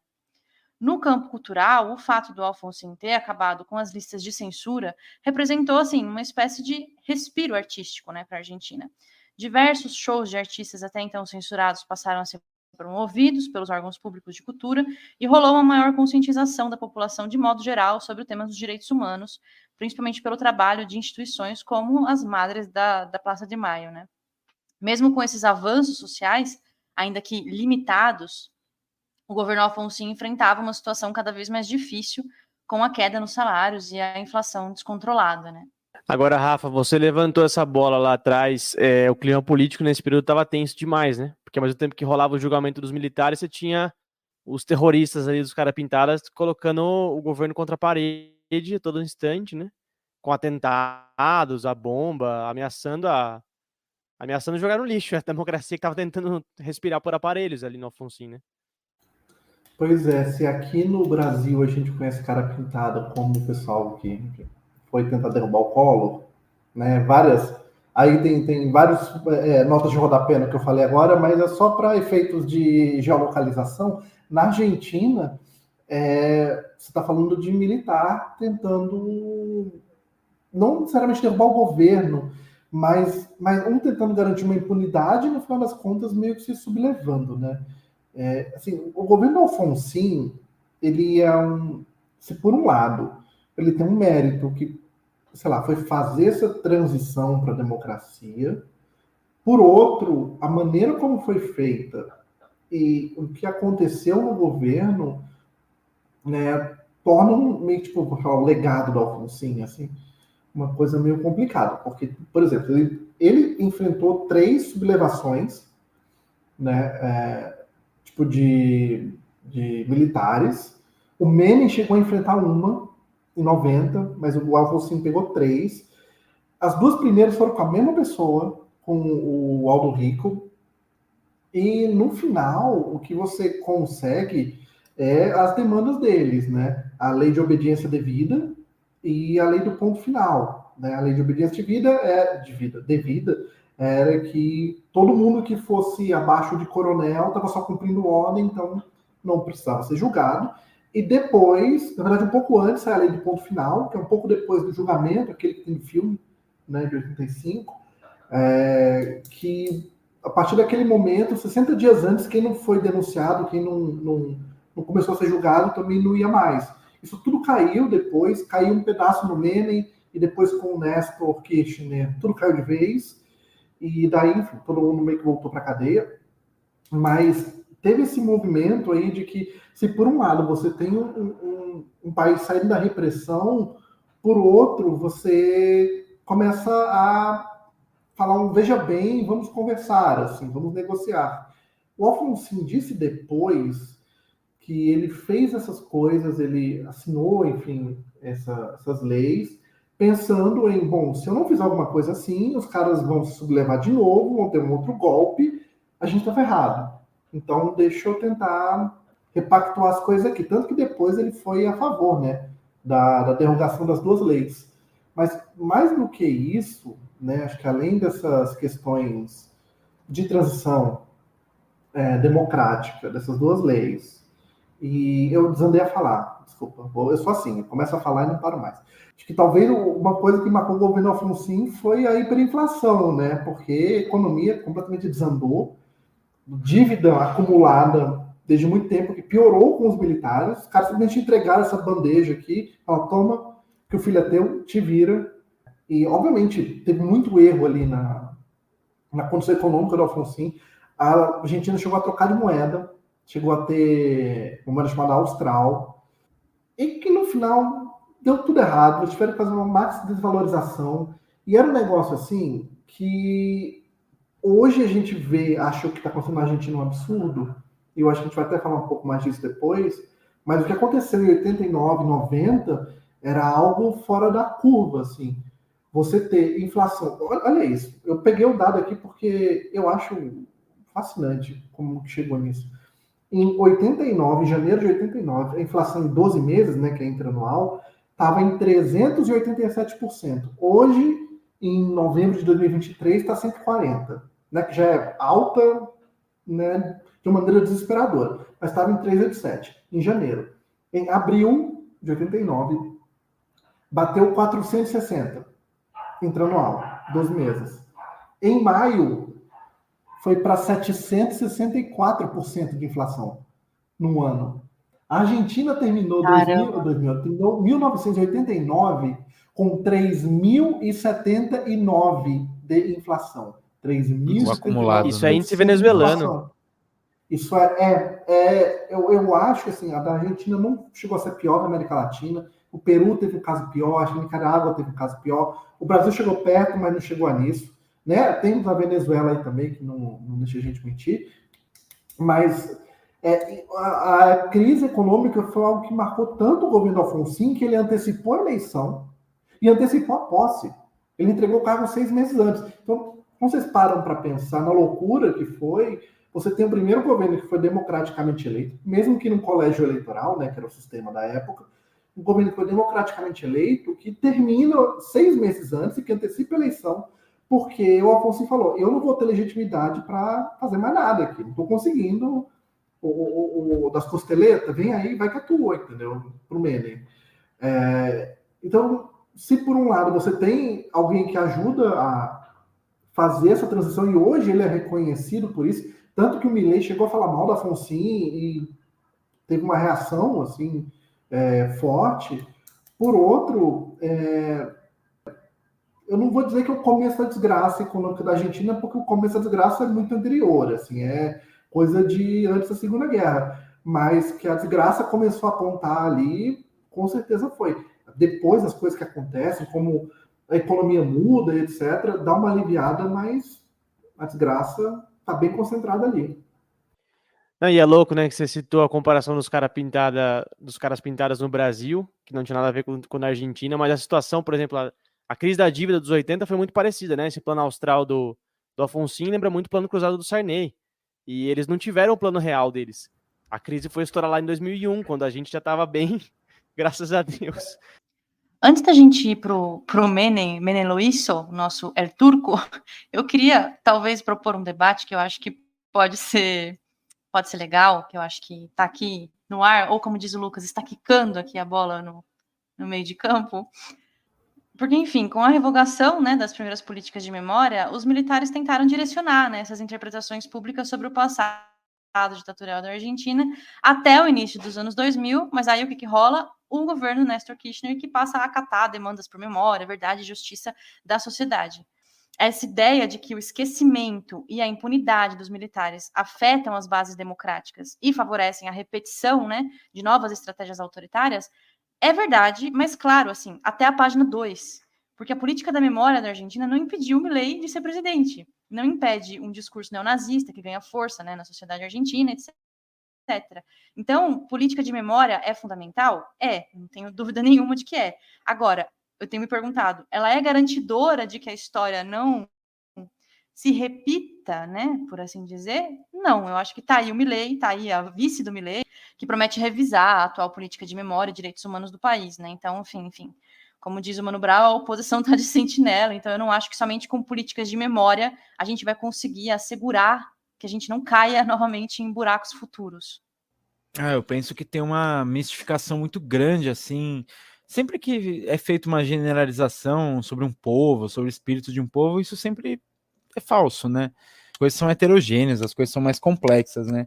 E eu acho que aqui no Brasil se convencionou um certo senso comum, né, de uma certa classe média também, formadora de opinião, que, sei lá, vai na Argentina, come dulce de leite e fala, nossa, lá eles são muito educados, tem muitas livrarias, são jargões, né? São sensos comuns, assim. Igual um outro senso comum que era muito dito, né? O Chile é um país muito culto, enfim, coisas desse tipo.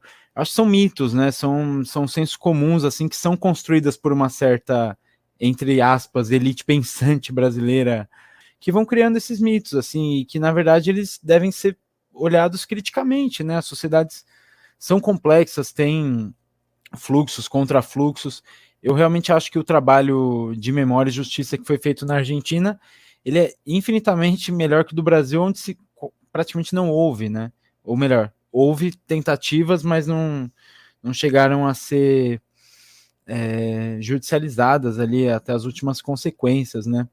Eu acho melhor, mas é o que a Dani disse, não existe um dispositivo mágico que se diz, se houver políticas de memória, isso não volta a acontecer, porque a história não é exemplar, né? Você sabe, Dani, que você me pegou pensando aqui, porque acho que você tem um ponto muito sério, assim, que é verdade, porque como é que, né, a gente aceita, né, de que a memória, de que trabalhar a memória é o suficiente para evitar que esse tipo de coisa aconteça, como é que a gente explica a eleição de um Milei, como é que a gente explica a eleição de uma Vitória Charuel, entendeu? Eu não tenho resposta, eu juro para você que eu não sei o que dizer, assim, porque eu acho que essa é uma discussão daquelas de tese, sabe? De você ficar estudando a vida inteira.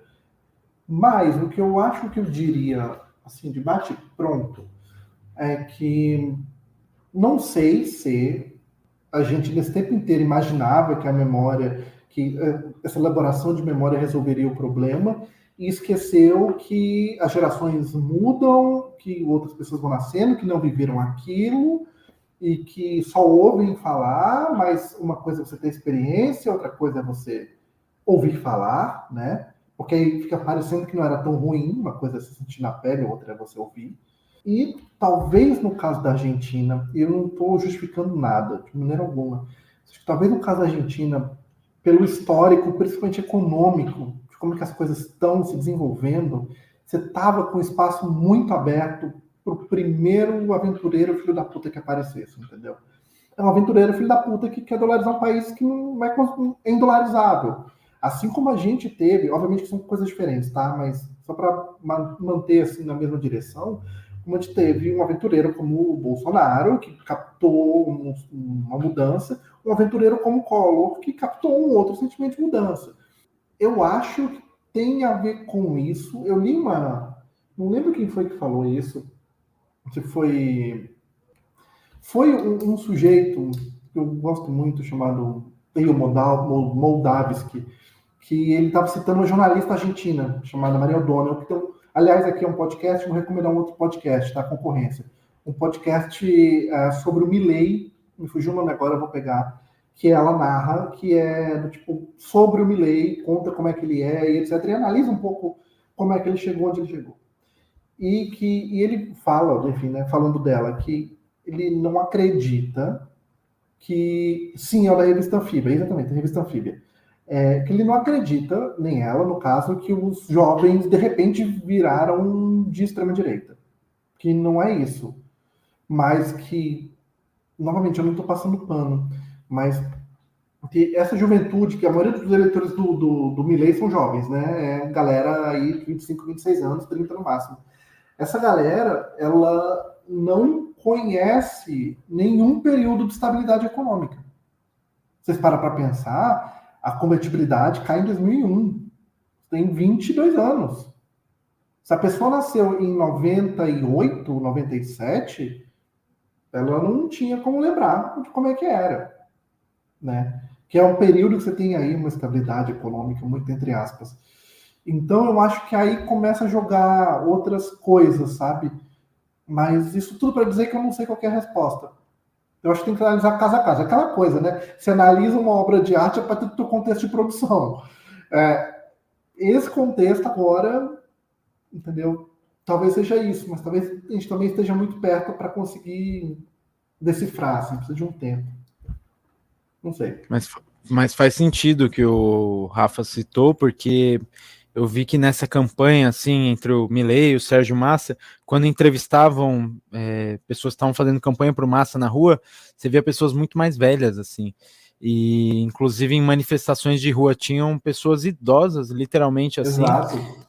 E tinham pessoas que iam votar no Massa porque não era o Milei, mas tinham peronistas mesmo, assim, mais clássicos, assim, e que falavam, vocês não sabem o que foi a ditadura aqui, vocês não têm ideia do que se passou, e a gente não pode deixar que isso se repita, porque eu tô vendo esse discurso reaparecer. E eram esses senhores, assim, desesperados, senhores e senhoras desesperadas nas ruas, e você via esse perfil, né, das pessoas, assim, dos 50 para cima, desesperados, tipo, pelo amor de Deus, a gente não pode deixar o Milei ganhar. Não era nem tanto pelo Massa, né? Era mais pro Milei não ganhar. Não tinha massistas, né?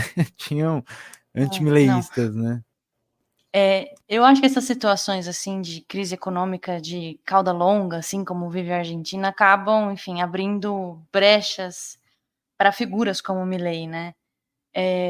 Porque, no fim, acho, né, que o Milei representa também uma estética de homem, né? A gente falou o Bolsonaro, a gente falou do Collor, a gente fala do Menem, que também é esse cara que lembra um pouco o Collor, né? Desse cara que gosta de carro de luxo, champanhe, toda essa estética masculina, né?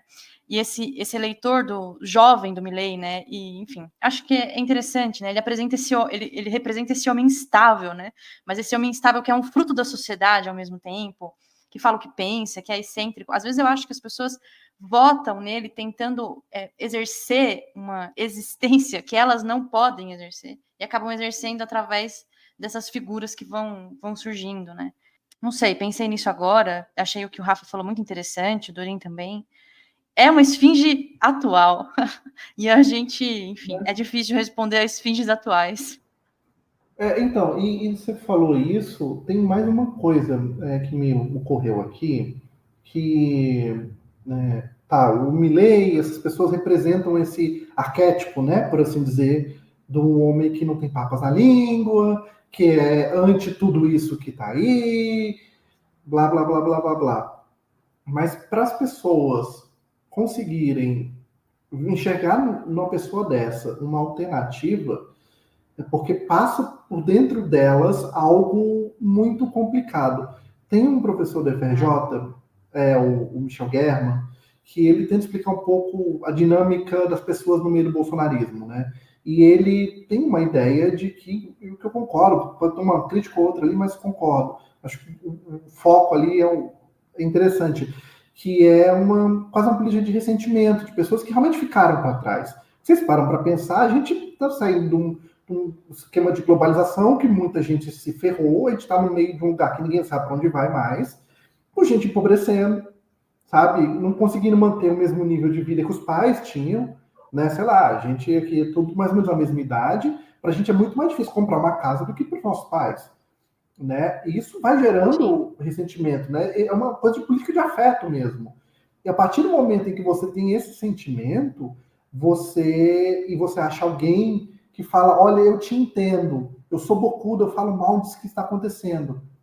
Daí a coisa faz plim, entendeu? Junta tudo. E daí você consegue entender um pouco o Trump, você consegue entender o Milei, o Bolsonaro, a Le Pen na Itália, na França, a Meloni na Itália, o Vox na Espanha, o Chega em Portugal, o Castro no Chile. A gente pode ficar aqui a noite inteira falando, entendeu? Porque eu acho que realmente tem, assim, junta, para usar um clichê, a fome com a vontade de comer, entendeu? Alguém que capta o espírito e fala, olha, eu sou a resposta para esse teu ressentimento, para essa tua frustração, e gente frustrada é a pior coisa que tem. O ser humano não sabe lidar muito bem com frustração. Eu pego essa frustração aqui e vou dar um jeito, porque a culpa é sempre de alguém, né? No Milei, para falar de Argentina, a culpa é da casta política.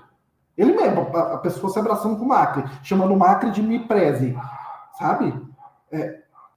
E é curioso como o Macri sai da presidência com o rabo entre as pernas para voltar agora usando o Milei, né? Como assim, bode expiatório, né? E sabe o que eu acho também? Eu acho que essa coisa da extrema-direita, né, que surge com essas figuras excêntricas e tal, sempre por trás dela tá a direita. Então eu acho que a questão também, a gente fala disso, né, dos afetos, atrás de toda figura existe uma pessoa muito importante. Existe uma figura muito importante que é um cachorro, no caso da extrema-direita. Então, no caso do Milei, é um cachorro mesmo, né? O cachorro dele que morreu. O Conan Eles que pensam, atrás do Milei tá o Macri. Mas enfim, é uma grande loucura. Eu acho que a gente tem que unir. Eu sou partidária da união dessas coisas subjetivas que a gente fala, né? Da construção de memória, dessa identificação, desse arquétipo, né? Desse homem, tudo isso, desse arquétipo de política, enfim, de quase uma coisa de destruição, de uma pulsão de morte, enfim, essas coisas mais assim, com economia.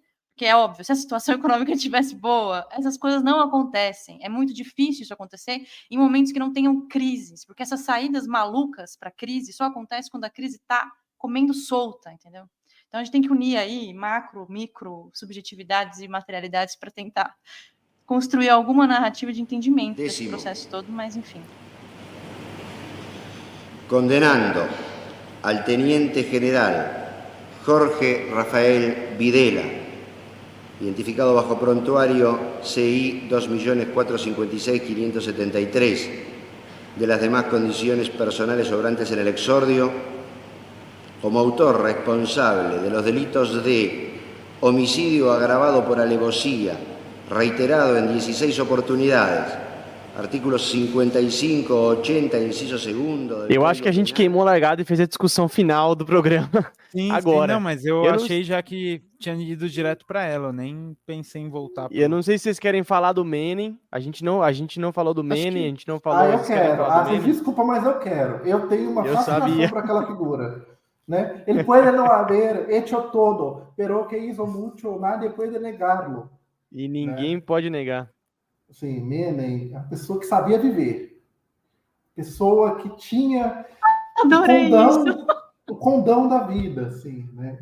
Ele, enfim, foi eleito depois, Alfonsin assumiu 6 meses antes, tinha aquelas costeletas inolvidáveis, né? Inesquecíveis, e o grande ponto do governo do Milei, olha, tá vendo o ato falho? Do Menem, olha o ato falho. Tá vendo o ato falho? O grande ponto do governo do Menem foi a economia, né? Eu lembro de ver numa série, eu acho que era A Quebra Tudo, sobre rock latino-americano na Netflix, se eu não me engano era essa, do próprio Fito Páez falando, nossa, mas ele representava uma esperança, né? E daí, de repente, o cara chegou e em um ano ele acabou com a inflação, né? A gente depois viu que era uma merda, mas volvimos a ilusionar, né? Para usar a música da Copa, assim. E o Menem, inclusive, ele era uma pessoa conhecida por dar azar, né? Tem uma foto famosa do Menem indo votar, e daí o mesário cumprimenta o Menem com a mão e com a outra mão segura as suas partes baixas, que é para evitar o azar que o Menem transmitia. Isso era muito comum, você falava o nome Menem, você tinha que pegar ali para evitar que a mala suereta aparecesse. Assim. Pois é, o Menem é isso. Como o Fito falou, foi um cara que resolveu muito, entre aspas, a inflação, porque não resolveu porra nenhuma.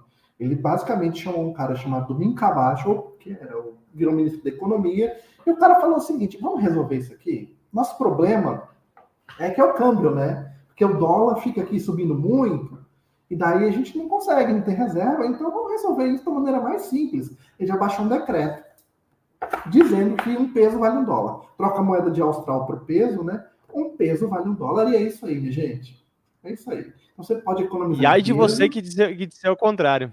E aí de você. Você pode economizar em peso, você pode economizar em dólar. Porque se você chegar no banco, me der um peso, eu vou te devolver um dólar. A inflação realmente acabou, porque nessa época, inclusive, o grande motivo, não era só isso, mas o grande motivo era câmbio, que tinha um câmbio, enfim, uma moeda super desvalorizada, com mais todas as condições macroeconômicas mal fadadas da Argentina, né? Muita dívida, muito gasto e tal. A questão é que para você fazer isso, você precisa ter dólar, né?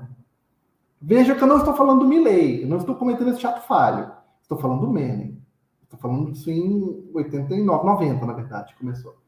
Você precisa ter dólar, né? A tua moeda continua presa, mas você tem que ter um dólar no banco, porque se eu chegar, eu quero meu dólar. Só que é isso. Se você não tem dólar, o que você faz? O que você faz? Menem, que é pessoa que sabia viver, falou, pô, sou um neoliberal. Vamos vender tudo. Vamos vender tudo. Sim, o Menem era peronista, inclusive, né, para lembrar, né, no começo da discussão, era um peronista neoliberal. Depois os peronistas voltaram a reestatizar as coisas que ele tinha vendido, mas aí é outra conversa. E pegou e vamos vender tudo. E vendeu o que dava. E a gente, o Menem vendeu. O Menem vendeu, botou a banquinha na feira e olha, assim, pague 1, leve 5. Tava desse jeito, assim, obviamente, né? Que foi nessa onda aí? IPF, Ferrocarriles, que é petroleira, a de trens, Aerolíneas, que é companhia aérea estatal, telefonia, né, telecomunicações. Rodovia, foi muito. Tudo, né? O país inteiro, ele vendeu o país inteiro. Então, ele foi vendendo o país, porque, afinal de contas, você tem uma dívida que você tem que, né, pagar, você tem que trocar os dólares, se as pessoas quiserem trocar o dólar, tem que segurar a onda, né? Enquanto isso, o que vai acontecendo? Se você é um agricultor argentino, pô, tô aqui vendendo minha soja, e daí você vai vender teu produto fora, se a tua moeda é dólar, o teu produto tem competitividade zero. Se você tem uma indústria e você vai vender do lado de fora, tem competitividade zero, porque essa desvalorização, o câmbio, é o que dá competitividade, que deixa o teu produto mais barato. Se é 1 para 1... Ainda que para commodity não, isso não aplique tanto, mas para a indústria é fatal, né? A Venezuela, por exemplo, chegou uma época que tinha esquema de regime cambiais, né? Que tinha bandas, né? Que a indústria usava a exportação usava, commodity usava outro. É uma salada. Argentina também, 2023, isso aí, né? A Venezuela, a Argentina, assim, ó. E de qualquer forma, quando você faz isso, e a sua indústria perde competitividade, as indústrias param de produzir. Quando você para de produzir, o que acontece? Você manda as pessoas embora. Então a pobreza começou a aumentar demais. Chega uma hora que você não tem mais o que vender, que você não tem mais... que a população está empobrecendo, só quem está ganhando dinheiro é quem pode trocar por dólar, né? Quem ganha bastante pode trocar por dólar. Argentino e Miami era uma festa. Né? Miami era Buenos Aires do norte. Assim. Era o que tinha. A Aerolíneas é de voo lotado. Daí você começa a fazer o quê? Se endividar mais, porque você precisa do dólar, você precisa do teu lastro o tempo inteiro.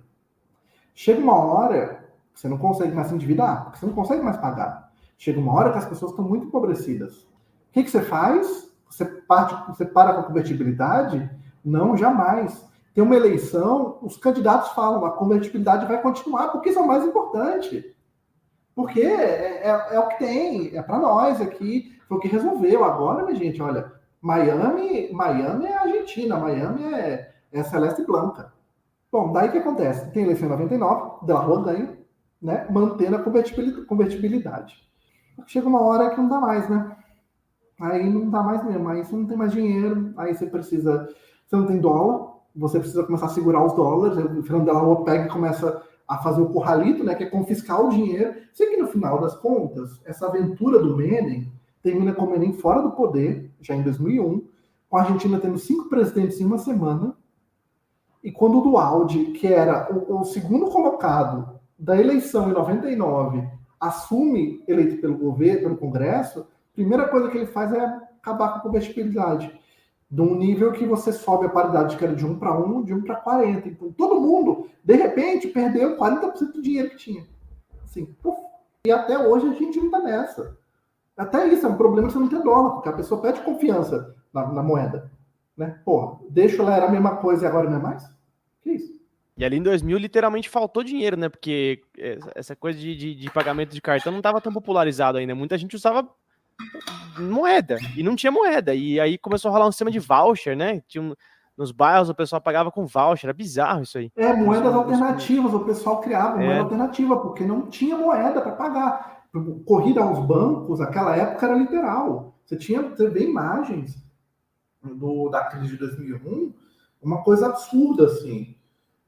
Inclusive o Galvão Bueno, acho que ele estava em Buenos Aires para cobrir, acho que era alguma coisa de Libertadores, para narrar. E de repente, Fernando de la Rua sai fugindo de helicóptero da Casa Rosada. Quem que foi cobrir? Galvão Bueno. Mentira, é verdade isso? Eu não sabia disso. No YouTube, eu mando o link para vocês depois. Grandes momentos do jornalismo brasileiro. Para o público ouvinte. É verdade, porque foi um caso. Fernando de la Rua renunciou e fugiu.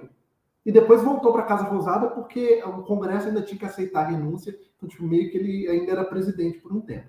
Mas depois aceitaram e deu tudo certo. Tudo certo, né? Entre aspas.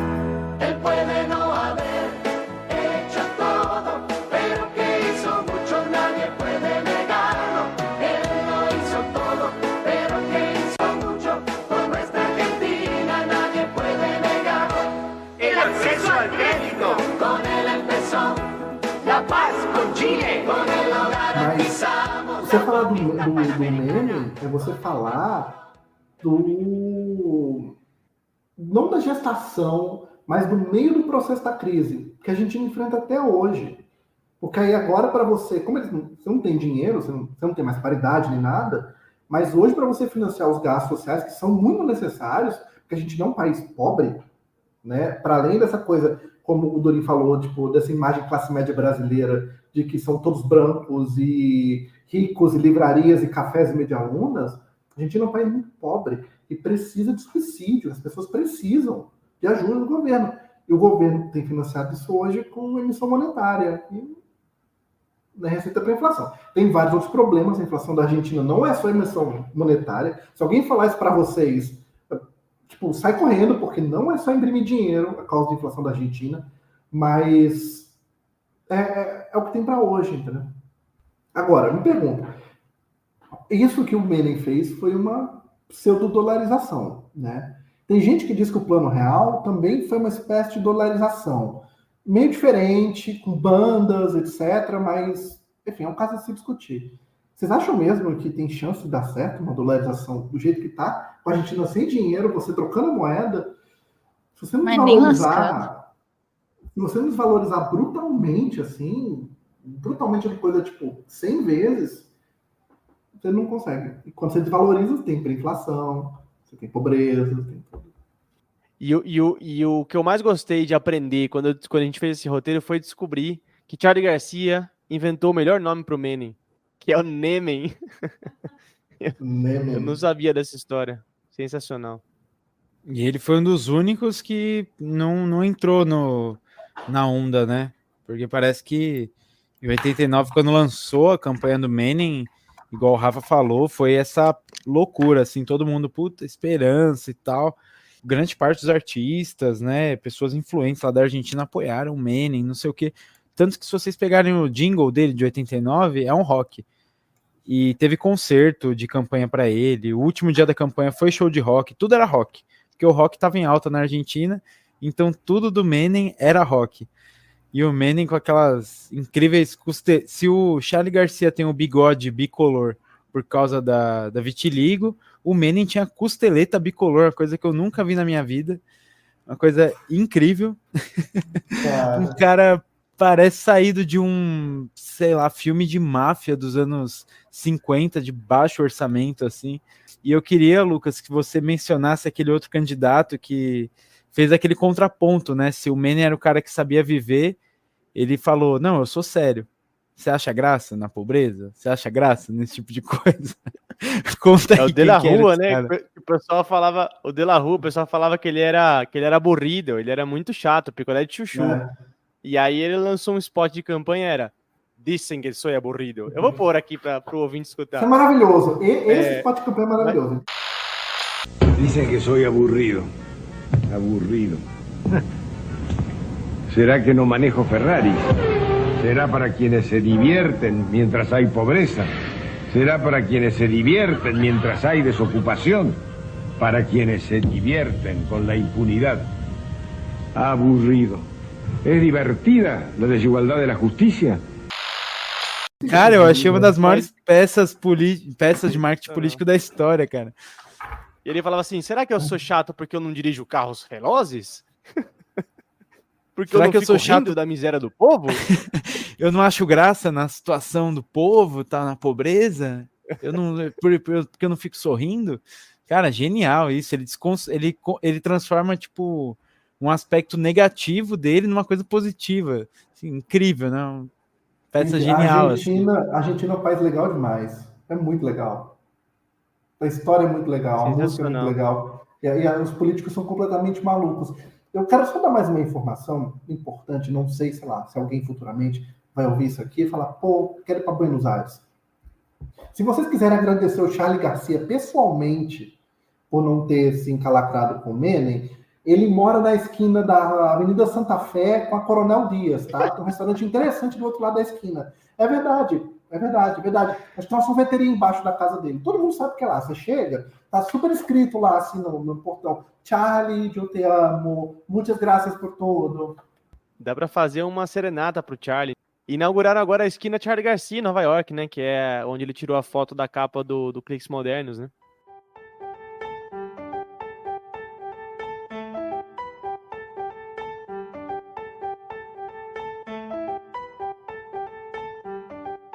Muito bem, estamos chegando ao final de mais um brilhantíssimo episódio do Acorde. Esse foi especial, hein? Rapaz, deu o que falar. E se deixar, a gente fala mais 3 horas aqui, porque assunto não falta. Agora a gente pode projetar o governo do Milico. O que vocês acham? Fala aí, Dani, ministro do esporte. Quem você acha? Vai ter Ministério do Esporte? Acho que não. Não, é do capital humano agora. Dá para cada um escolher um ministério e ainda é capaz que sobre um. Muito bem, muito bem. Mas antes de acabar, vocês sabem que existe... Brincadeira de criança aqui, brincadeira saudável, o nosso quadro Fim do Mundo. E hoje tá muito fácil, tá muito divertido, porque tem banda a rodo, a dar com pau aí para você escolher. Cada um de nós vai escolher uma canção para salvar do fim do mundo, uma canção pessoal, a título privado, biográfico.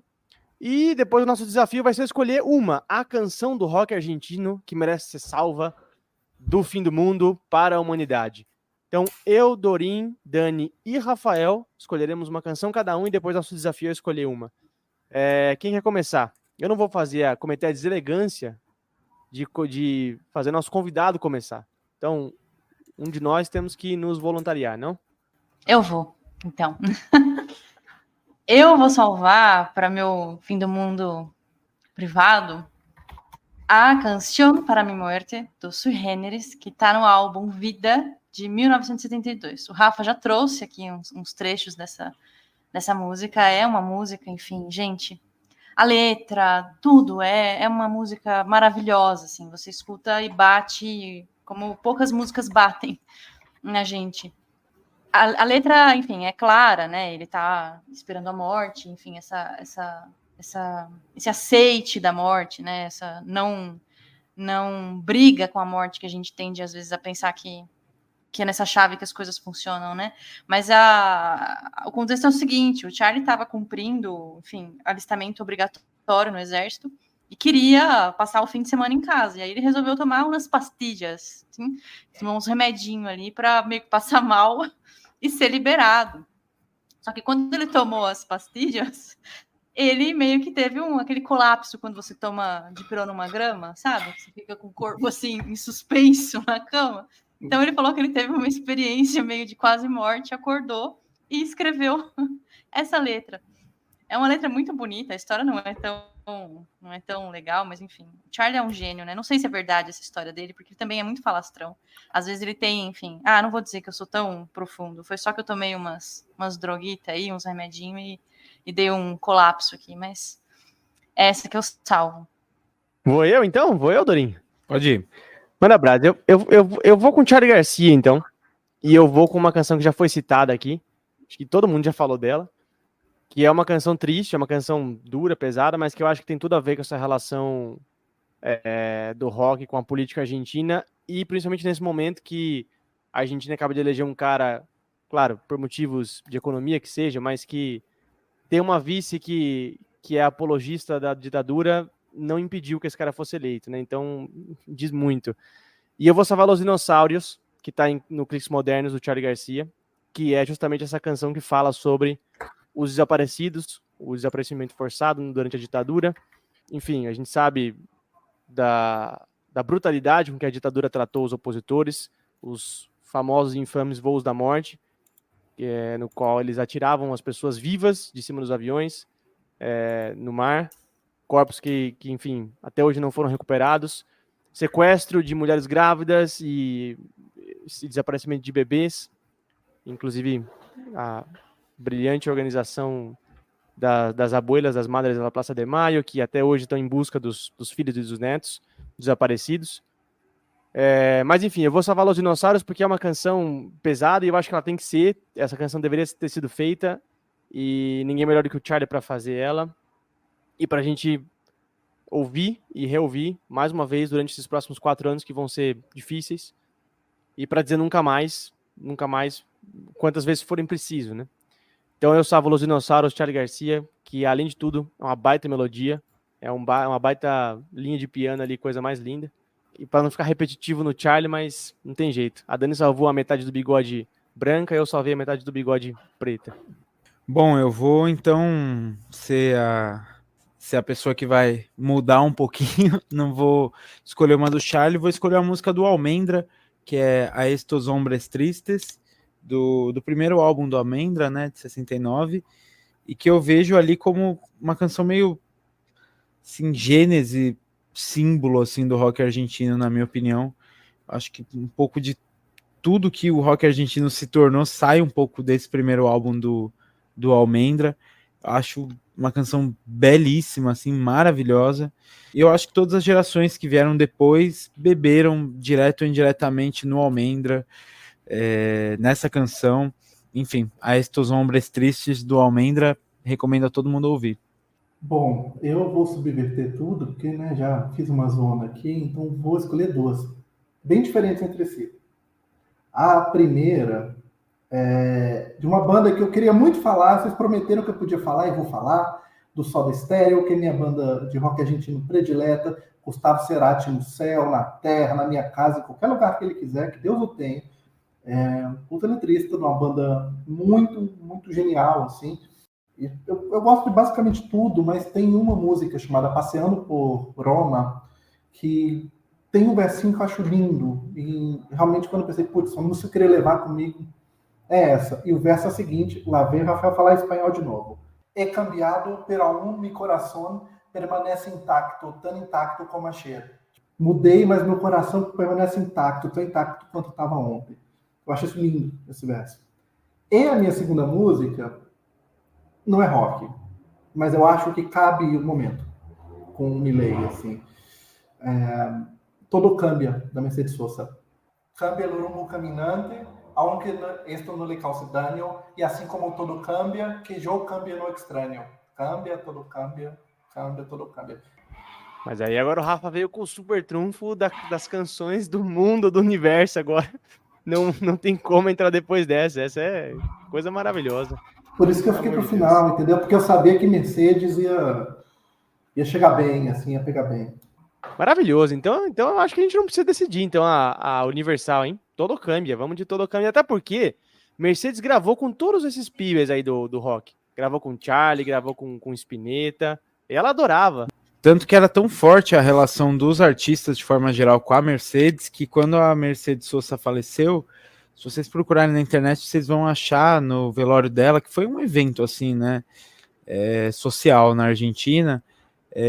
Tem entrevistas com o Gustavo Cerati, do Soda Stereo, tem entrevista com o Spinetta, tem entrevista com o Charly Garcia. Essa galera toda que a gente mencionou aqui estavam no velório da Mercedes Sosa e todos têm depoimentos muito, muito, muito bonitos sobre a importância que ela teve na vida deles, na carreira deles, e são artistas de rock, né? E ela não era uma artista de rock, então vocês veem como ela realmente foi espécie de matrona, assim, uma espécie de, enfim, uma pessoa que foi um símbolo mesmo da música de forma geral, independente de gênero, na Argentina, né?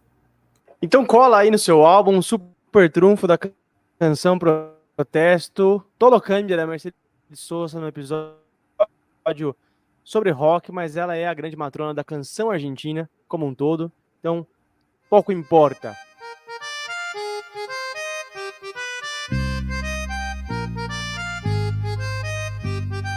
Então estamos chegando ao final de mais um episódio brilhantíssimo, fenomenal, estelar, meteórico, maravilhoso do Acorde. Eu quero agradecer demais os queridos ouvintes que acompanharam a gente até o final desse episódio, hoje falando do estilo preferido dos nossos irmãos argentinos. Quero agradecer a participação maravilhosa da nossa historiadora Dani Telles. Dani, muitíssimo obrigado. A participação sempre alerta e atenta, leal e sincera do nosso querido músico e psicólogo Lucas Dorim. E quero agradecer também a presença do nosso convidado especialíssimo, Rafael Targino. Rafa, muitíssimo obrigado pela sua presença, pela sua participação. Te dou agora os minutos finais para você se despedir dos ouvintes. Olha, me diverti bastante. Achei, assim, se me deixar ficar falando de Argentina, eu vou embora. Não façam isso. Mas obrigado pelo convite, foi bem divertido. E eu consegui falar de Soda Stereo, então já valeu. Nos tratou suavemente, como sempre, como diz a canção. Querido ouvinte, muitíssimo obrigado. Daqui 15 dias tem mais episódio do Acorde com outro artista, outro cantor, outro tema, ligado às nossas lutas, às lutas do povo. Muitíssimo obrigado, um grande abraço a todos e tchau!